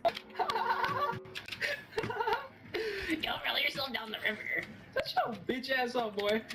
Okay. Your verbal game is weak as fuck, bro. Fucking dog power, what the fuck? Oh, did you say power? Definitely not dog power. Fucking pedophile, like real shit, bro. You literally sound like a predator. I'm being How can someone sound like that? You're just an offensive asshole. You fucking bigot. You fucking bigot. You sound like a fucking predator. How can you sound like a predator? That doesn't make that. That's like, dude. What's wrong with you? You're a fucking zoomer. Yo, how many? Yo. On God, no cap, for real. You're a loser. Yo. On God, I'm a loser. You don't get what I'm saying that for, do you? Is it going right over your head, you zoomer? Fucking Christ. Listen to yourself. Yo, be quiet, DP. Be quiet. Says the guy who has anxiety with girls watching him. Yo, you're really shut up before I cool. mute you. Oh, I'm gonna get scared if you watch me too, bro. Cause I don't doubt it. You seem like an anxiety-ridden fool. Go take your meds. yo, I have a lot of anxiety. Can you not talk shit to me because like it gets me really anxious, and I'm not gonna be able to play good. You know. We already realized that when you lost with them watching you Stop. last time. Actually, bro, That's like, why actually, you're I'm back in so this for real, game. bro. If you keep track talking me. Oh my God, I'm not even trash talking you. This isn't trash talking, bro. Is this what you think trash talking is? What's wrong with you? Dude, it feels like you're trash talking me. Can you actually stop? I don't doubt that is how you feel, you zoomer. Welcome to the real Fatal, world. can I spectate you, bro? I don't feel good, bro. I need to spectate you. Fatal. Can I spectate you, Fatal? Oh, so you can spectate me, but I can't spectate you? Nah, because I get nervous around pretty women, you know? Ah, that You don't even know what I look like! Hey, Scrappy. You think that's charisma, bro? You think that's charisma? Oh my God. Bigger the better, Fatal. Well, Bigger the better. Then I'm Bigger the better. for you. Sorry. Smaller the better. Oh shit, well I'm too big then. I'm kidding. I already have like, I'm fat as fuck. You have kittens? Yeah, I have a lot of kittens. Heads up. Discord kittens. Yeah. Yo, Scrappy's still talking, bro? He's muted, bro, because he was giving me anxiety. Is he still talking? I don't mute people, so I don't know. I had him. She's tougher than you. Yeah, I had him mute him, though, because he was giving me, like, fucking major anxiety, bro. Surprise, surprise, there's a woman on the internet that's tougher than you. Because they have to deal with bullshit like you throw out every day. What happened? Just calling you thin-skinned, buddy. Don't worry about it. What happened, Fatal? Loud, so I don't know if he's talking. Oh, I don't know. I think he muted me. I muted his ass back, because he said he was gonna mute me, so I muted his bitch ass. No, because he was just giving me anxiety, too.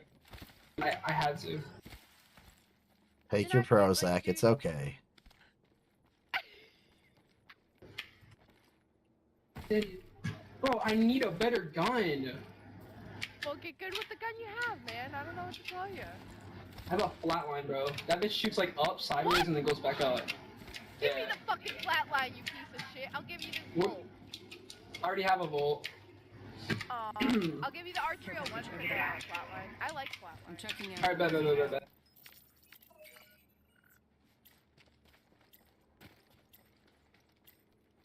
I wanna try it out. I don't really use the flatline. I'm gonna go to Scrappy. I might unmute him. Don't come near me. Scrappy! Remember what you called me? Don't come near me, little boy. Scrappy! Oh, I'm unmuting him. Yo, did he call? What? Yo! He called me a little boy. He probably likes that. Come here. Then why are you trying to come near me? You fucking weirdo. Bro, shut up! Shut up! Shut up! Why you gotta sexually harass me in Apex Legends, you child? Shut up! Shut up! Shut up! Now you're making me feel like a girl. It's probably what you do to every girl you encounter. Scrappy. Poor Ray. Her feelings. Scrappy, come here. Anxiety too. Got an Evo shield here. Level 2. Thank you, Scrappy. Shut your ass up. I don't want to listen to this kid.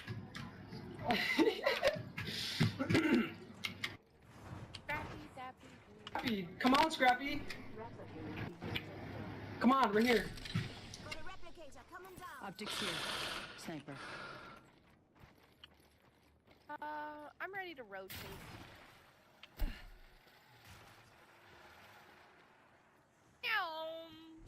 Rofo. Oh shit, people. I don't know if Bad. they rotated.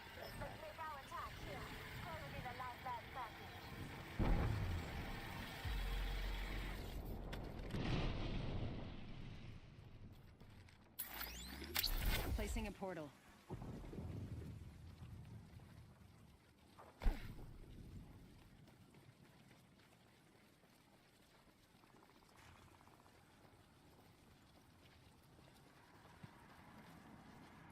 Portal's ready.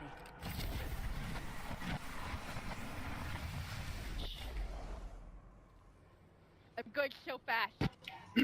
Yo, start rotating this way. Come on.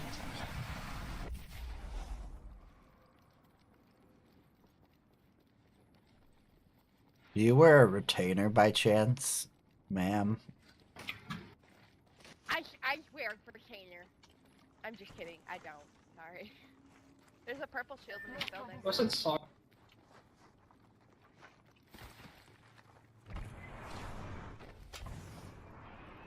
I'm going to these crates right here. I love tasting my own saliva, so I keep it in at all times. What the fuck? Yo, Fado, no, like real shit. I feel like you a furry. Ew, what the fuck? Like I don't know. Like you just give off furry vibes. No, you better shut the fuck up. That's nasty as hell. People in front of us, if you guys wanna. Oh shit. No, Scrappy, I'm gonna go behind you. We're close to the ring.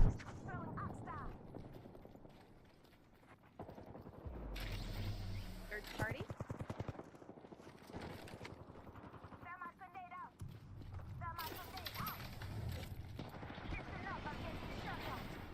Help! 10 seconds. The ring's close. Bandit down.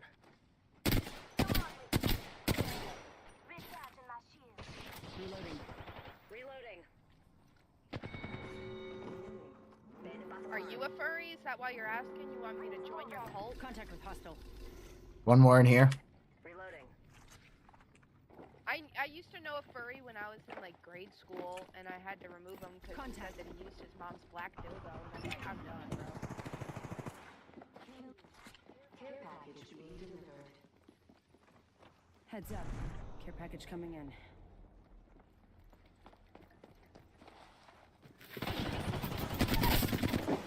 Shooting. Enemy down.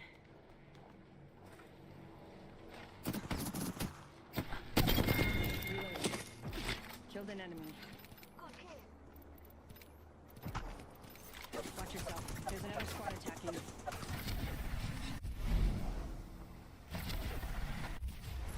Void jumping. That was great. I have Valkyrie super. If you guys can all meet up at me, I'm gonna try to. Oh shit! I went another side. Patching myself up. Taking fire.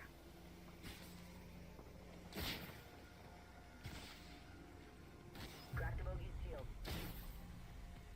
Good night. Mayday, mayday, I'm grounded. I'll craft you.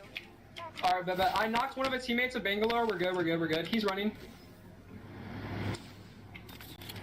Healing up. All right, I got like 2 kills and 2 knocks. We good. Do you have enough Next ring's far. Nah, I'm in zone right now. Catching myself up. No, I was talking to Scrappy. I bet.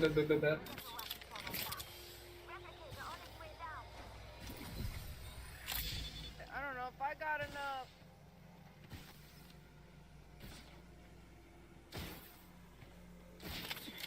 Catching myself up. You're being aimed at. Watch yourself. There's another squad attacking. I've been down. They're on the edge. They're just sitting here right at the edge. No, you're good. No, he's fleeing. Actually, he's fleeing. Contact with hostile. But he's up top. You're good. He went over you. He went over you. He's still there. Fuck him. He's just peeking out. He's right on your head though. Hey, don't run a straight line like that. Crouch, or slide. Okay, you're good.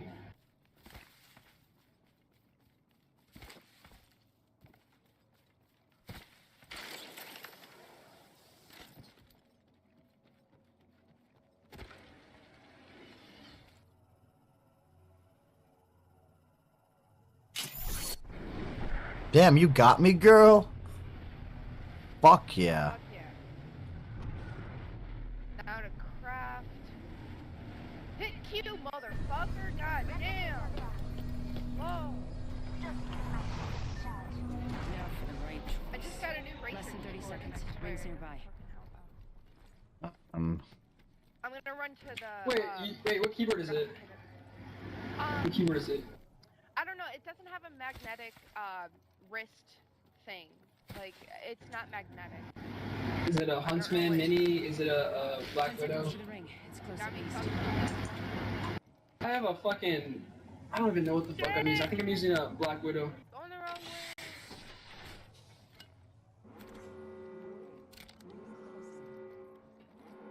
Rings coming. I got no weapon. Here, I'll give you a... No. I just gotta find something somewhere. Well, I have a bolt. Which one would you rather have? You just keep it all. You ain't gonna do anything with it. You're gonna get into the fight before me. No. Don't do that.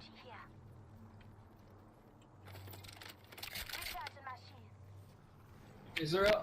I don't know if there's a fucking crafting thing here. Yeah, there is. I'm going right to it. Alright, but... Is there a... Do you have a beacon? No, I do not. But I may get one from my next care. Yeah. You can have this back. Oh, shit.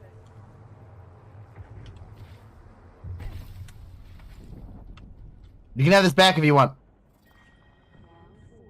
Oh, good. Here you go. Patching myself up. Phasing.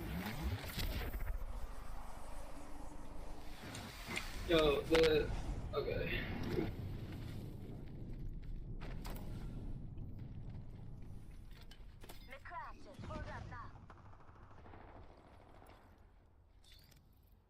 Might want to leave me, because they're going to know where I am.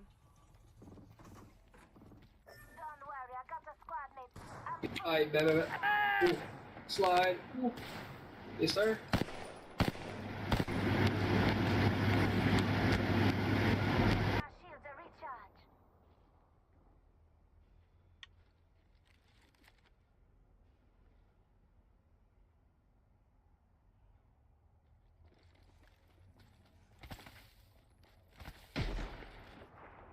One coming out of the storm still. What the fuck?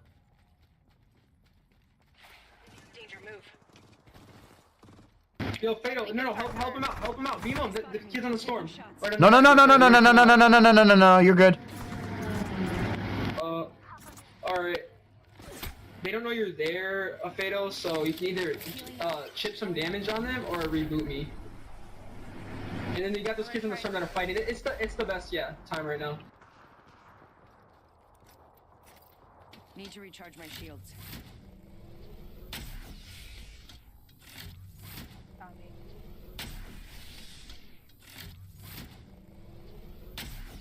Recharging my shields. Oh, this is the worst one, maybe. There's still one behind me, but you're good. I'm gonna meet up with you somewhere else. Alright, I'm gonna need a gun. I'll try and ping one for you. Alright, bet. Oh, I found crates. Here's a shield for you. Care package over here. Alright, and I'm back in the game. Taking fire. Nemesis here. Kids on me. I'm...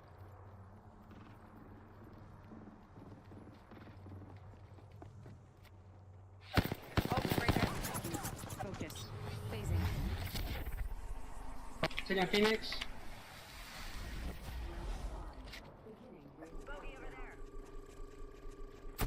Also right here. There's another squad attack.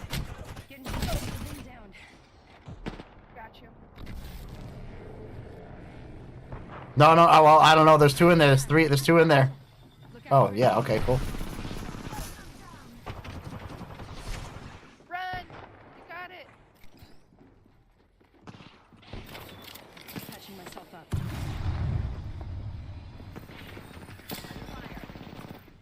Recharging my shields. I'm underneath, just so you know. Catching myself up. Need to recharge my shields.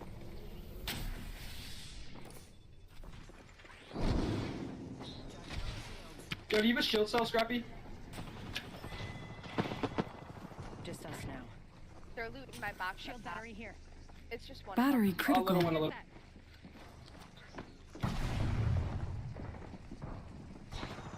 Charging battery.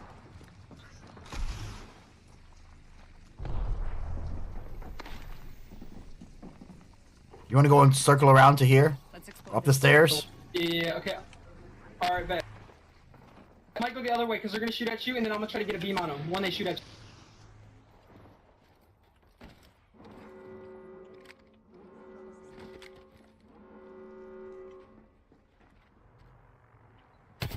I need light ammo. Reloading. Frag. Contact with hostile. This time I'm down.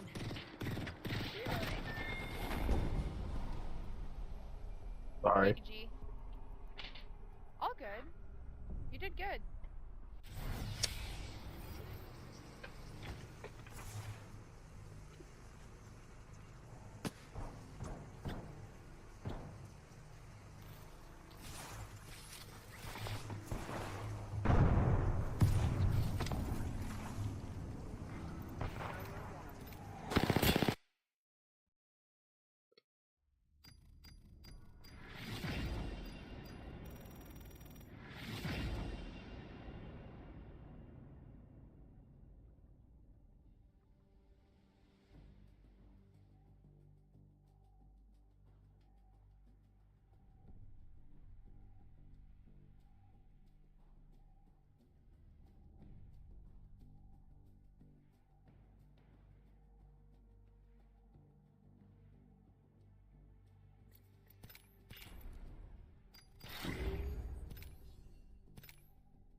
Bro, your mic's open, just so you know, Choco Man, and it's just straight static.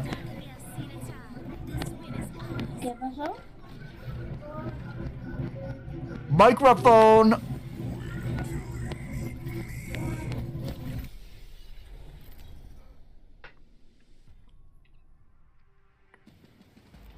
Introducing your champion. Do not cross me, or my blade will cross you. Stay close.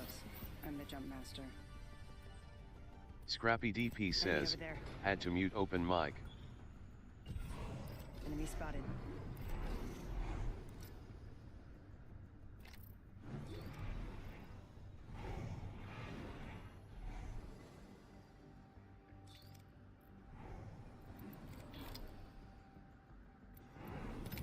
No.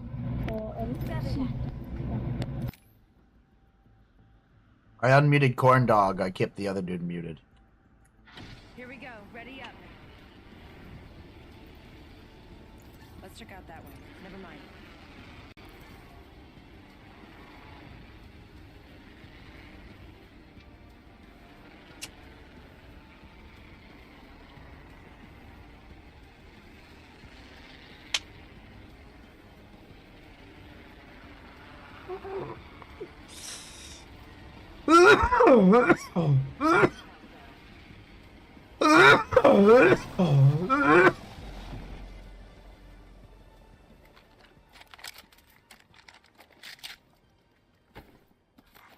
Attention.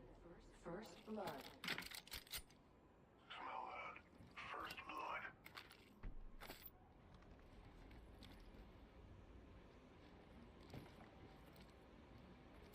Minute till ring close.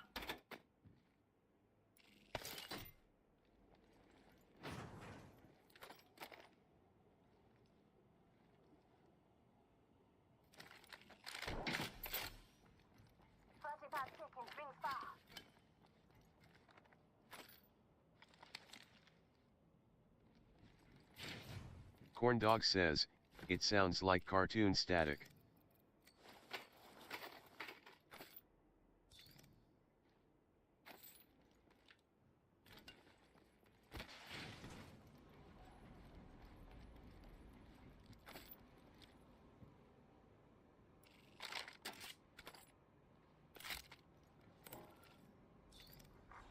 New kill leader appointed.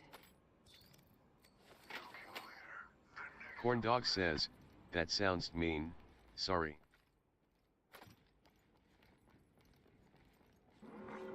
Warning. Ring closing. Listen up, the ring's moving. Following a lead, you hear? Hang on. Following a lead.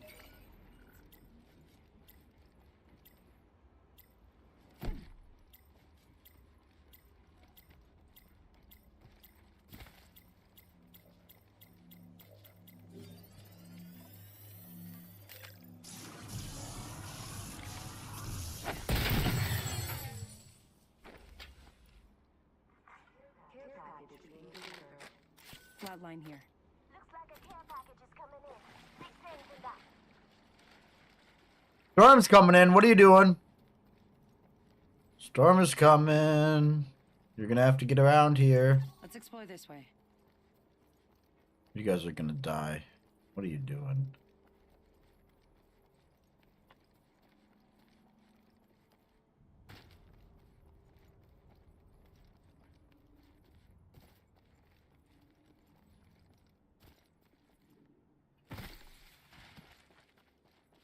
Let's go this way. I heard that.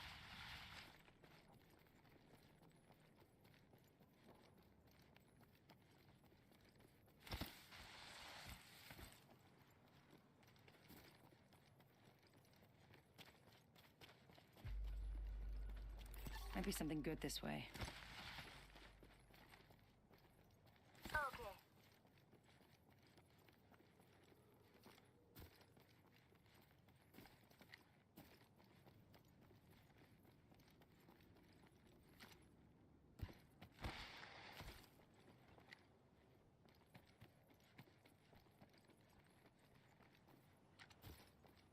Okay. Got a replicator here.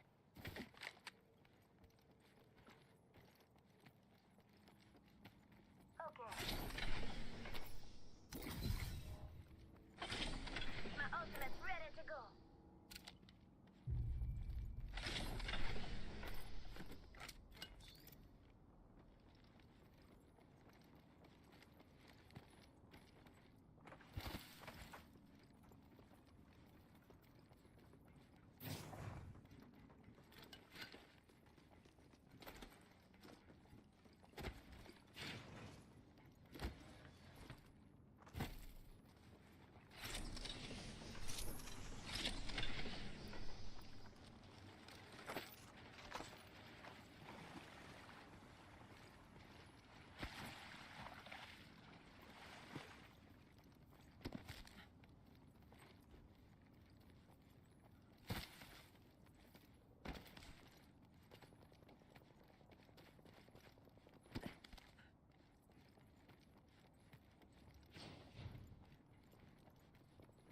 Let's go this way.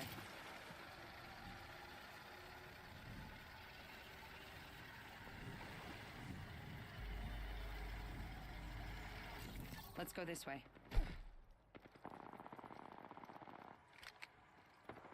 Target over there. Copy that.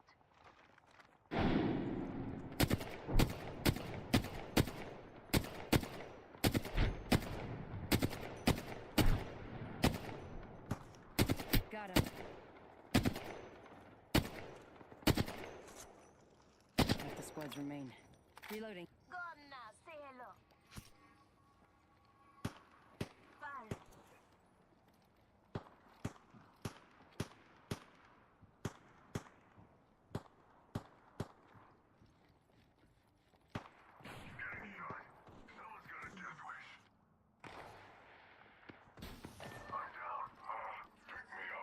Throwing thermite grenade.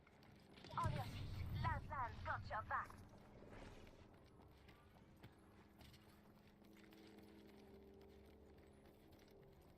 Throwing thermite grenade. Axta out.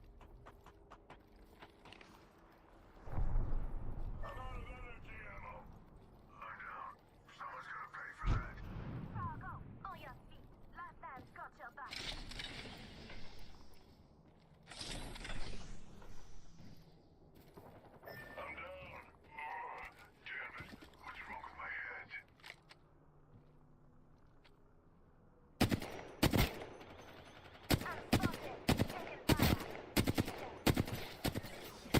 I'm taking shots.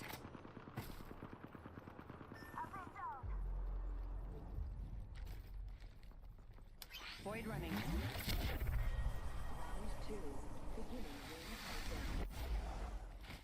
Next ring's far. Watch your step. There's another squad attacking.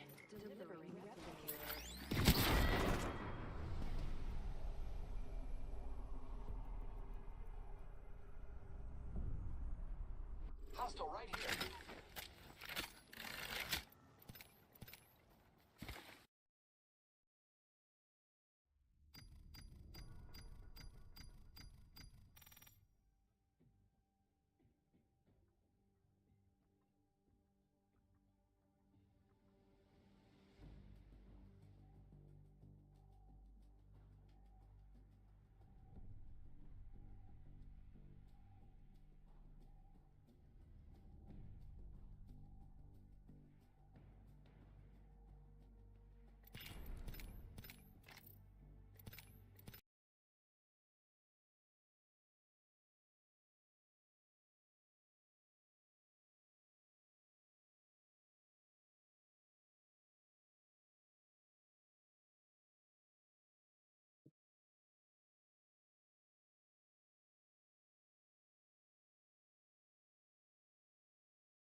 set some world records in many of the games he has played, or at least done so for content purposes, which first makes you ask the question, okay, is it for the world record in the title, or is it for the use of their logo in the thumbnail? You look back to an example I covered 2 to 3 days before these bigger YouTubers got struck, and Ducky the Gamer, more of a mobile creator, but also, a good guy who has talked to me about the specifics. He seems to think it's just for the logo, their trademarked logo being used in the thumbnails, but sometimes this also coincides with, of course, the videos. The titles used for those videos with the thumbnails, the logos in the thumbnail is also going to be videos where you use new world record or world record. There's probably no shot they can copyright the phrase world record, right? And start, copyright striking for that in titles. I would highly doubt it, or at least I would hope that's not the case. I would rather assume that they are using the key phrase world record to go search for people to then copyright strike. And of course, make them either take down the video or remove the thumbnail. In Ducky's case, I believe his content was removed entirely. So I'm not sure if he used the logo also throughout the content piece. That would suck if so, but he couldn't even go back and pull the thumbnail he used for me because it was just simply taken down and he had a strike already given to his account. Again, 3 YouTube strikes and you are absolutely done. I don't know if there's some other way to do this where you can just say, hey, you got a warning, please remove your thumbnail or change it, but they're just giving out copyright strikes left and right. And then you also have Syndicate, another big YouTuber, reaching out apparently to his contact, the Guinness World Records, saying, hey, what's going down? And they just responded for now, hopefully more of an update soon, saying, yeah, this might have something to do with the thumbnails. Because it probably does. You guys are giving out copyright strikes for people using simply your logo in their thumbnails of 3 to 5 year old videos. I believe Ducky's was 3 to 4 years old. Lasers was 5 years old. I got to imagine Preston's was also pretty old. They are going back through the archives of YouTube history just to give YouTube strikes over something, in my eyes, which is so minuscule. Ironically so, we're just getting off the wave of people getting really mad at like reaction content, streamers reacting to original pieces and uploading that to platforms like YouTube, which is a heated debate. Now we're talking about completely transformative pieces of content where the only use in this case is a logo of the Guinness World Records, because they're talking about setting world records that are world records in the gaming space, but might not be actual official world records to Guinness. But it's just, this is just, it's sucky. It's legal, but it also can be sucky. It can be 2 in 1, all right? And that certainly is. Frick Guinness World Records. I don't think we're using the logo in this video. That would be scary, wouldn't it? Maybe we'll just make our own universal thumbnail for GWR and we'll replace it. We'll have everyone start using that one because it's literally free advertising for the Guinness World Records. These guys are getting 26 million views. They have millions of views on videos giving Guinness World Records free promotion to what the frick Guinness World Records is the last time you heard about them. And they're taking it down and giving strikes for it. Make it make sense. It is legal though. Till next time, take care, drink water and coffee. What do you guys think about this? Am I way too upset for no reason for these people? Let me know. Till next time. Let's talk about the rise of emotional manipulation disguised as dark femininity. Ladies, here are some tips for making any guy obsessed over you. Being nice doesn't make him crave you. Men fall in love with women's absence. First, being the ground you walk on can make a man miss you. Obsessed.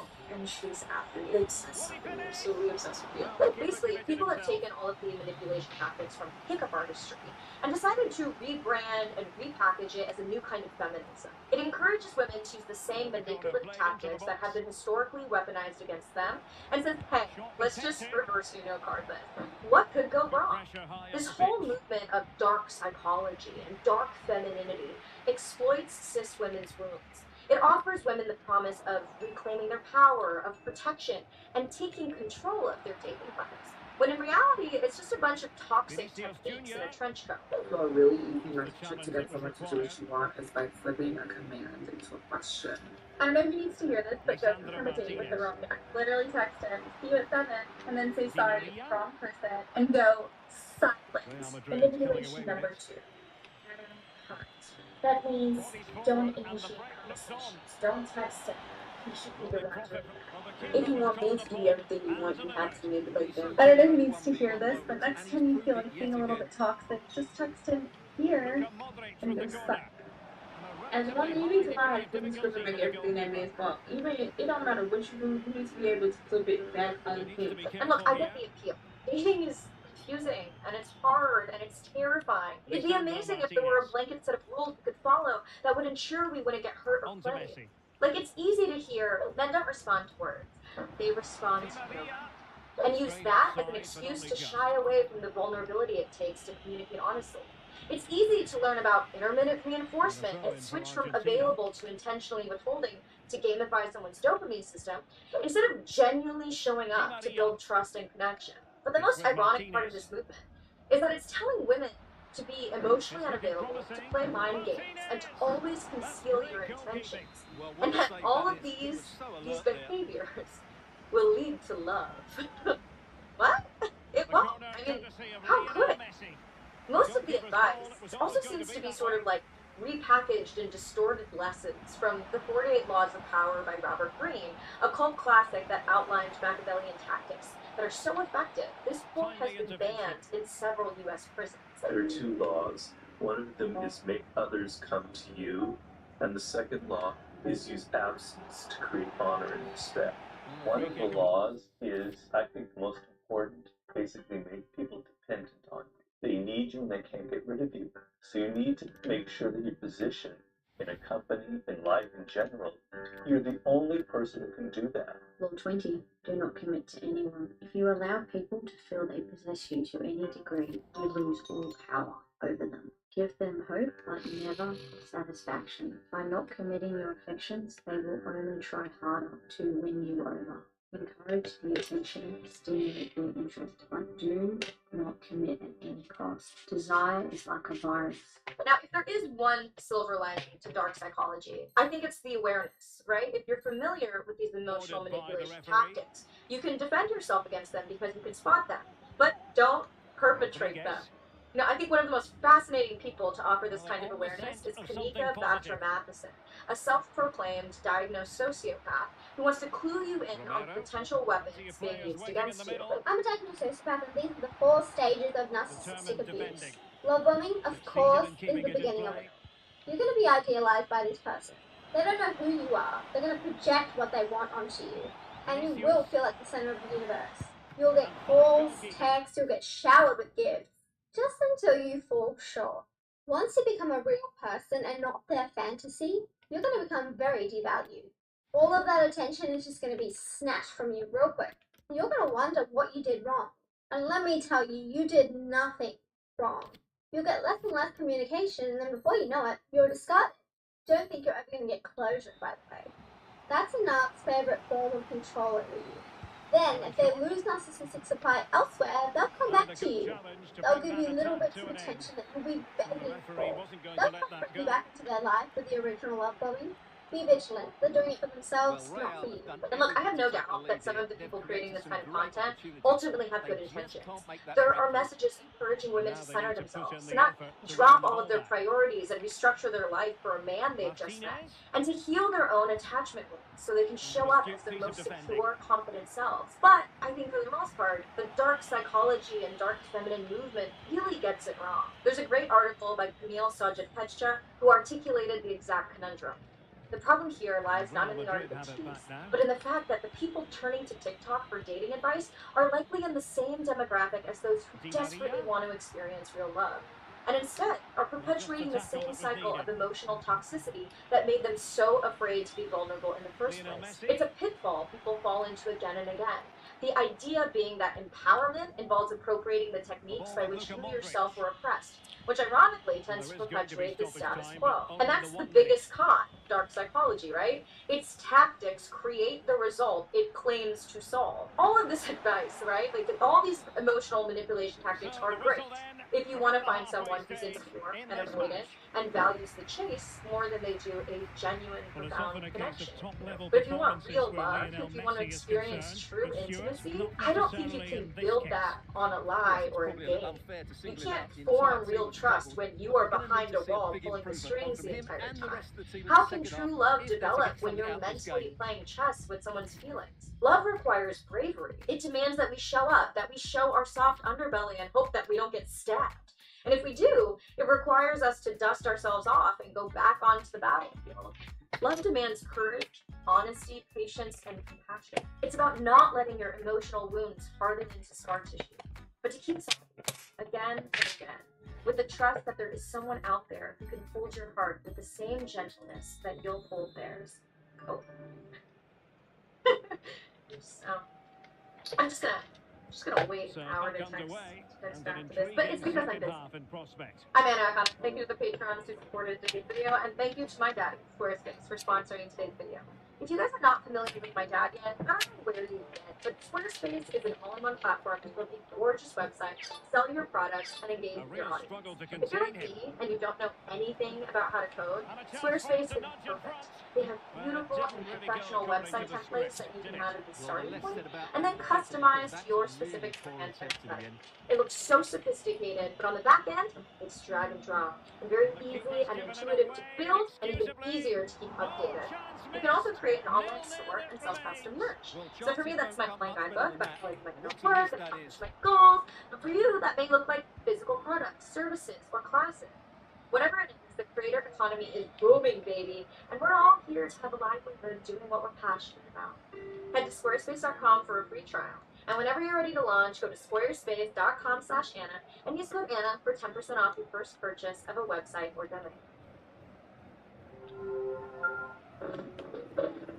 Was rolling some streams the other day. Always got to tune in when Hex talks about things, all things Optic, while also answering questions about Halo and the future of esports. It was actually first a response about trying to keep the Halo esports scene alive that sparked interest further into the topic of esports as a whole. Will you always support the Halo competitive community? I appreciate you guys keeping it alive. Well, it's a group effort. It's not just on one team. I think the rest of the teams have and are doing a good job. And doing what they gotta do. Just gotta keep on chopping that wood, you know? Any good pulls yet? No, dude, not yet. So you made it just in time.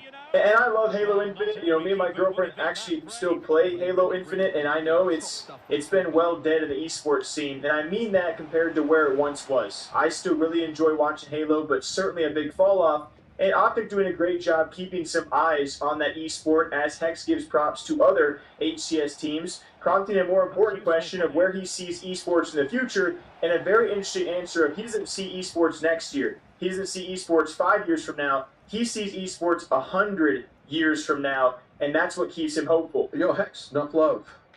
But where do you see esports in 5 years? I don't see esports in 5 years. I don't see esports in 20 years. I see it in 100 years. All I will say is give esports the same amount of time that you gave traditional sports. Okay? The good thing is that you guys are all in the building phase of esports. So even you guys as spectators are helping build. I mean, if anything, you guys are the ones that are helping build what the future of this thing looks like. The day that you decide to stop watching, that's one less person helping this dream come alive for so many people. So, you know, it's group effort like anything else. It's teamwork. Building phase? That's right. That's the one I was looking for. Personally, this is the one that I wanted. Personally, as a person. And it's a comparison that Hex has made in the past, I believe, comparing Optic Gaming or esports orgs to the Dallas Cowboys. I believe a couple years back I covered the clip he had about valuations of esports orgs versus, you know, NFL franchise teams. He also alludes to that by saying, hey, give us esports teams the same amount of time that you gave traditional sports teams. We are here in the first 2 decades, the very beginning of what could be a century-plus long feat that sports have had a head start in doing. And he's right. Like, and again, you almost have to be hopeful, especially someone like Hex. If he came on stream and said, nope, we're all screwed, we're all done, that would be pretty bad, right? And so, of course, as an esports owner, he has to be bullish, but I think a lot of us can agree there is something on the other side. This discussion coming, by the way, after weeks and weeks, actually months and months of layoffs across every single different part of this industry. You look at news outlets, we've been riddled.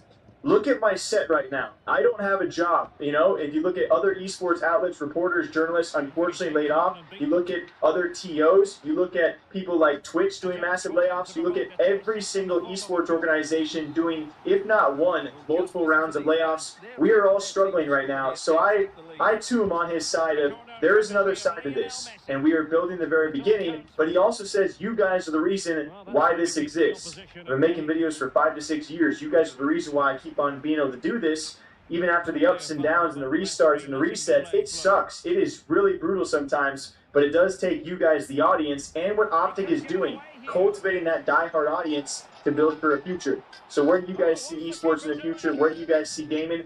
Let's hang in there. And I love you guys for being here. Thanks for subbing and leaving comments. You guys are the reason why I still get to be here. So I gotta believe too. Till next time, take care. Drink pop. I'm on my 3rd cup today. I'm cranking. See you soon. Hi, Curtis Giorgio here, presenting another short video for Summit Academy. And this time I'm going to tackle the contentious issue of, do we need to worry about game staging in the era of 32-bit floating point DAWs? I'll go for a brief explanation of what 32-bit floating point means. I'm not sure I understand all of it myself actually, but I'll do my best. And then I'll go on to some practical examples using Ableton Live and show you how 32-bit floating point files differ from 24-bit fixed files. And I'll also be explaining why I think it's still worthwhile to learn about game staging. So, I hope you enjoyed this short video. This is Curtis Giorgio for Sonic Academy. Don't worry, I'm not going to go into the maths or physics of 32-bit floating point processing. I don't understand it myself anyway. All I need to say is that there's 2 basic concepts to get into your head: dynamic range and signal resolution. Dynamic range is the quietest part of your music compared to the loudest part of your music. The dynamic range gets better the more bits you have. Pretty simple really. 16-bit, that's CDs, you know, sounded fairly good for decades. They got about 96 dB of dynamic range. Your 24-bit interfaces, which we've been using for decades now, they'll have about 144 dB of dynamic range. Most microphones, vintage ones, nice ones, don't even come anywhere near that kind of dynamic range. So again, you're limited by that, but they sound perfectly good. 24-bit sounds great. Those are your fixed integer bit rates. Then we go on to floating point, which isn't fixed, and it does something very clever computationally that enables you to have the dynamic range from the quietest to the loudest of sounds that are impossible to create on this planet. They would actually kill you. The dynamic range, I think 1,500 dB, you know, even if you're standing next to a super volcano, you get near that loud. So we really are on the limits of audio here.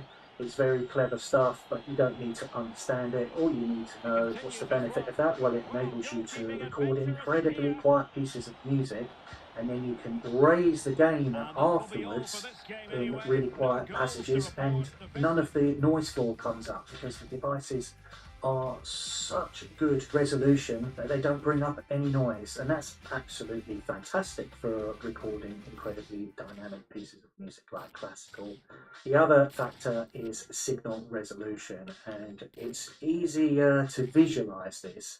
You imagine that you've got a skyscraper, 16-bit, you've got a fixed amount of floors, each one representing a level of music. With 24-bit, you can fit in more floors because the resolution improves and you can chop your audio up into even smaller pieces. And when it comes to 32-bit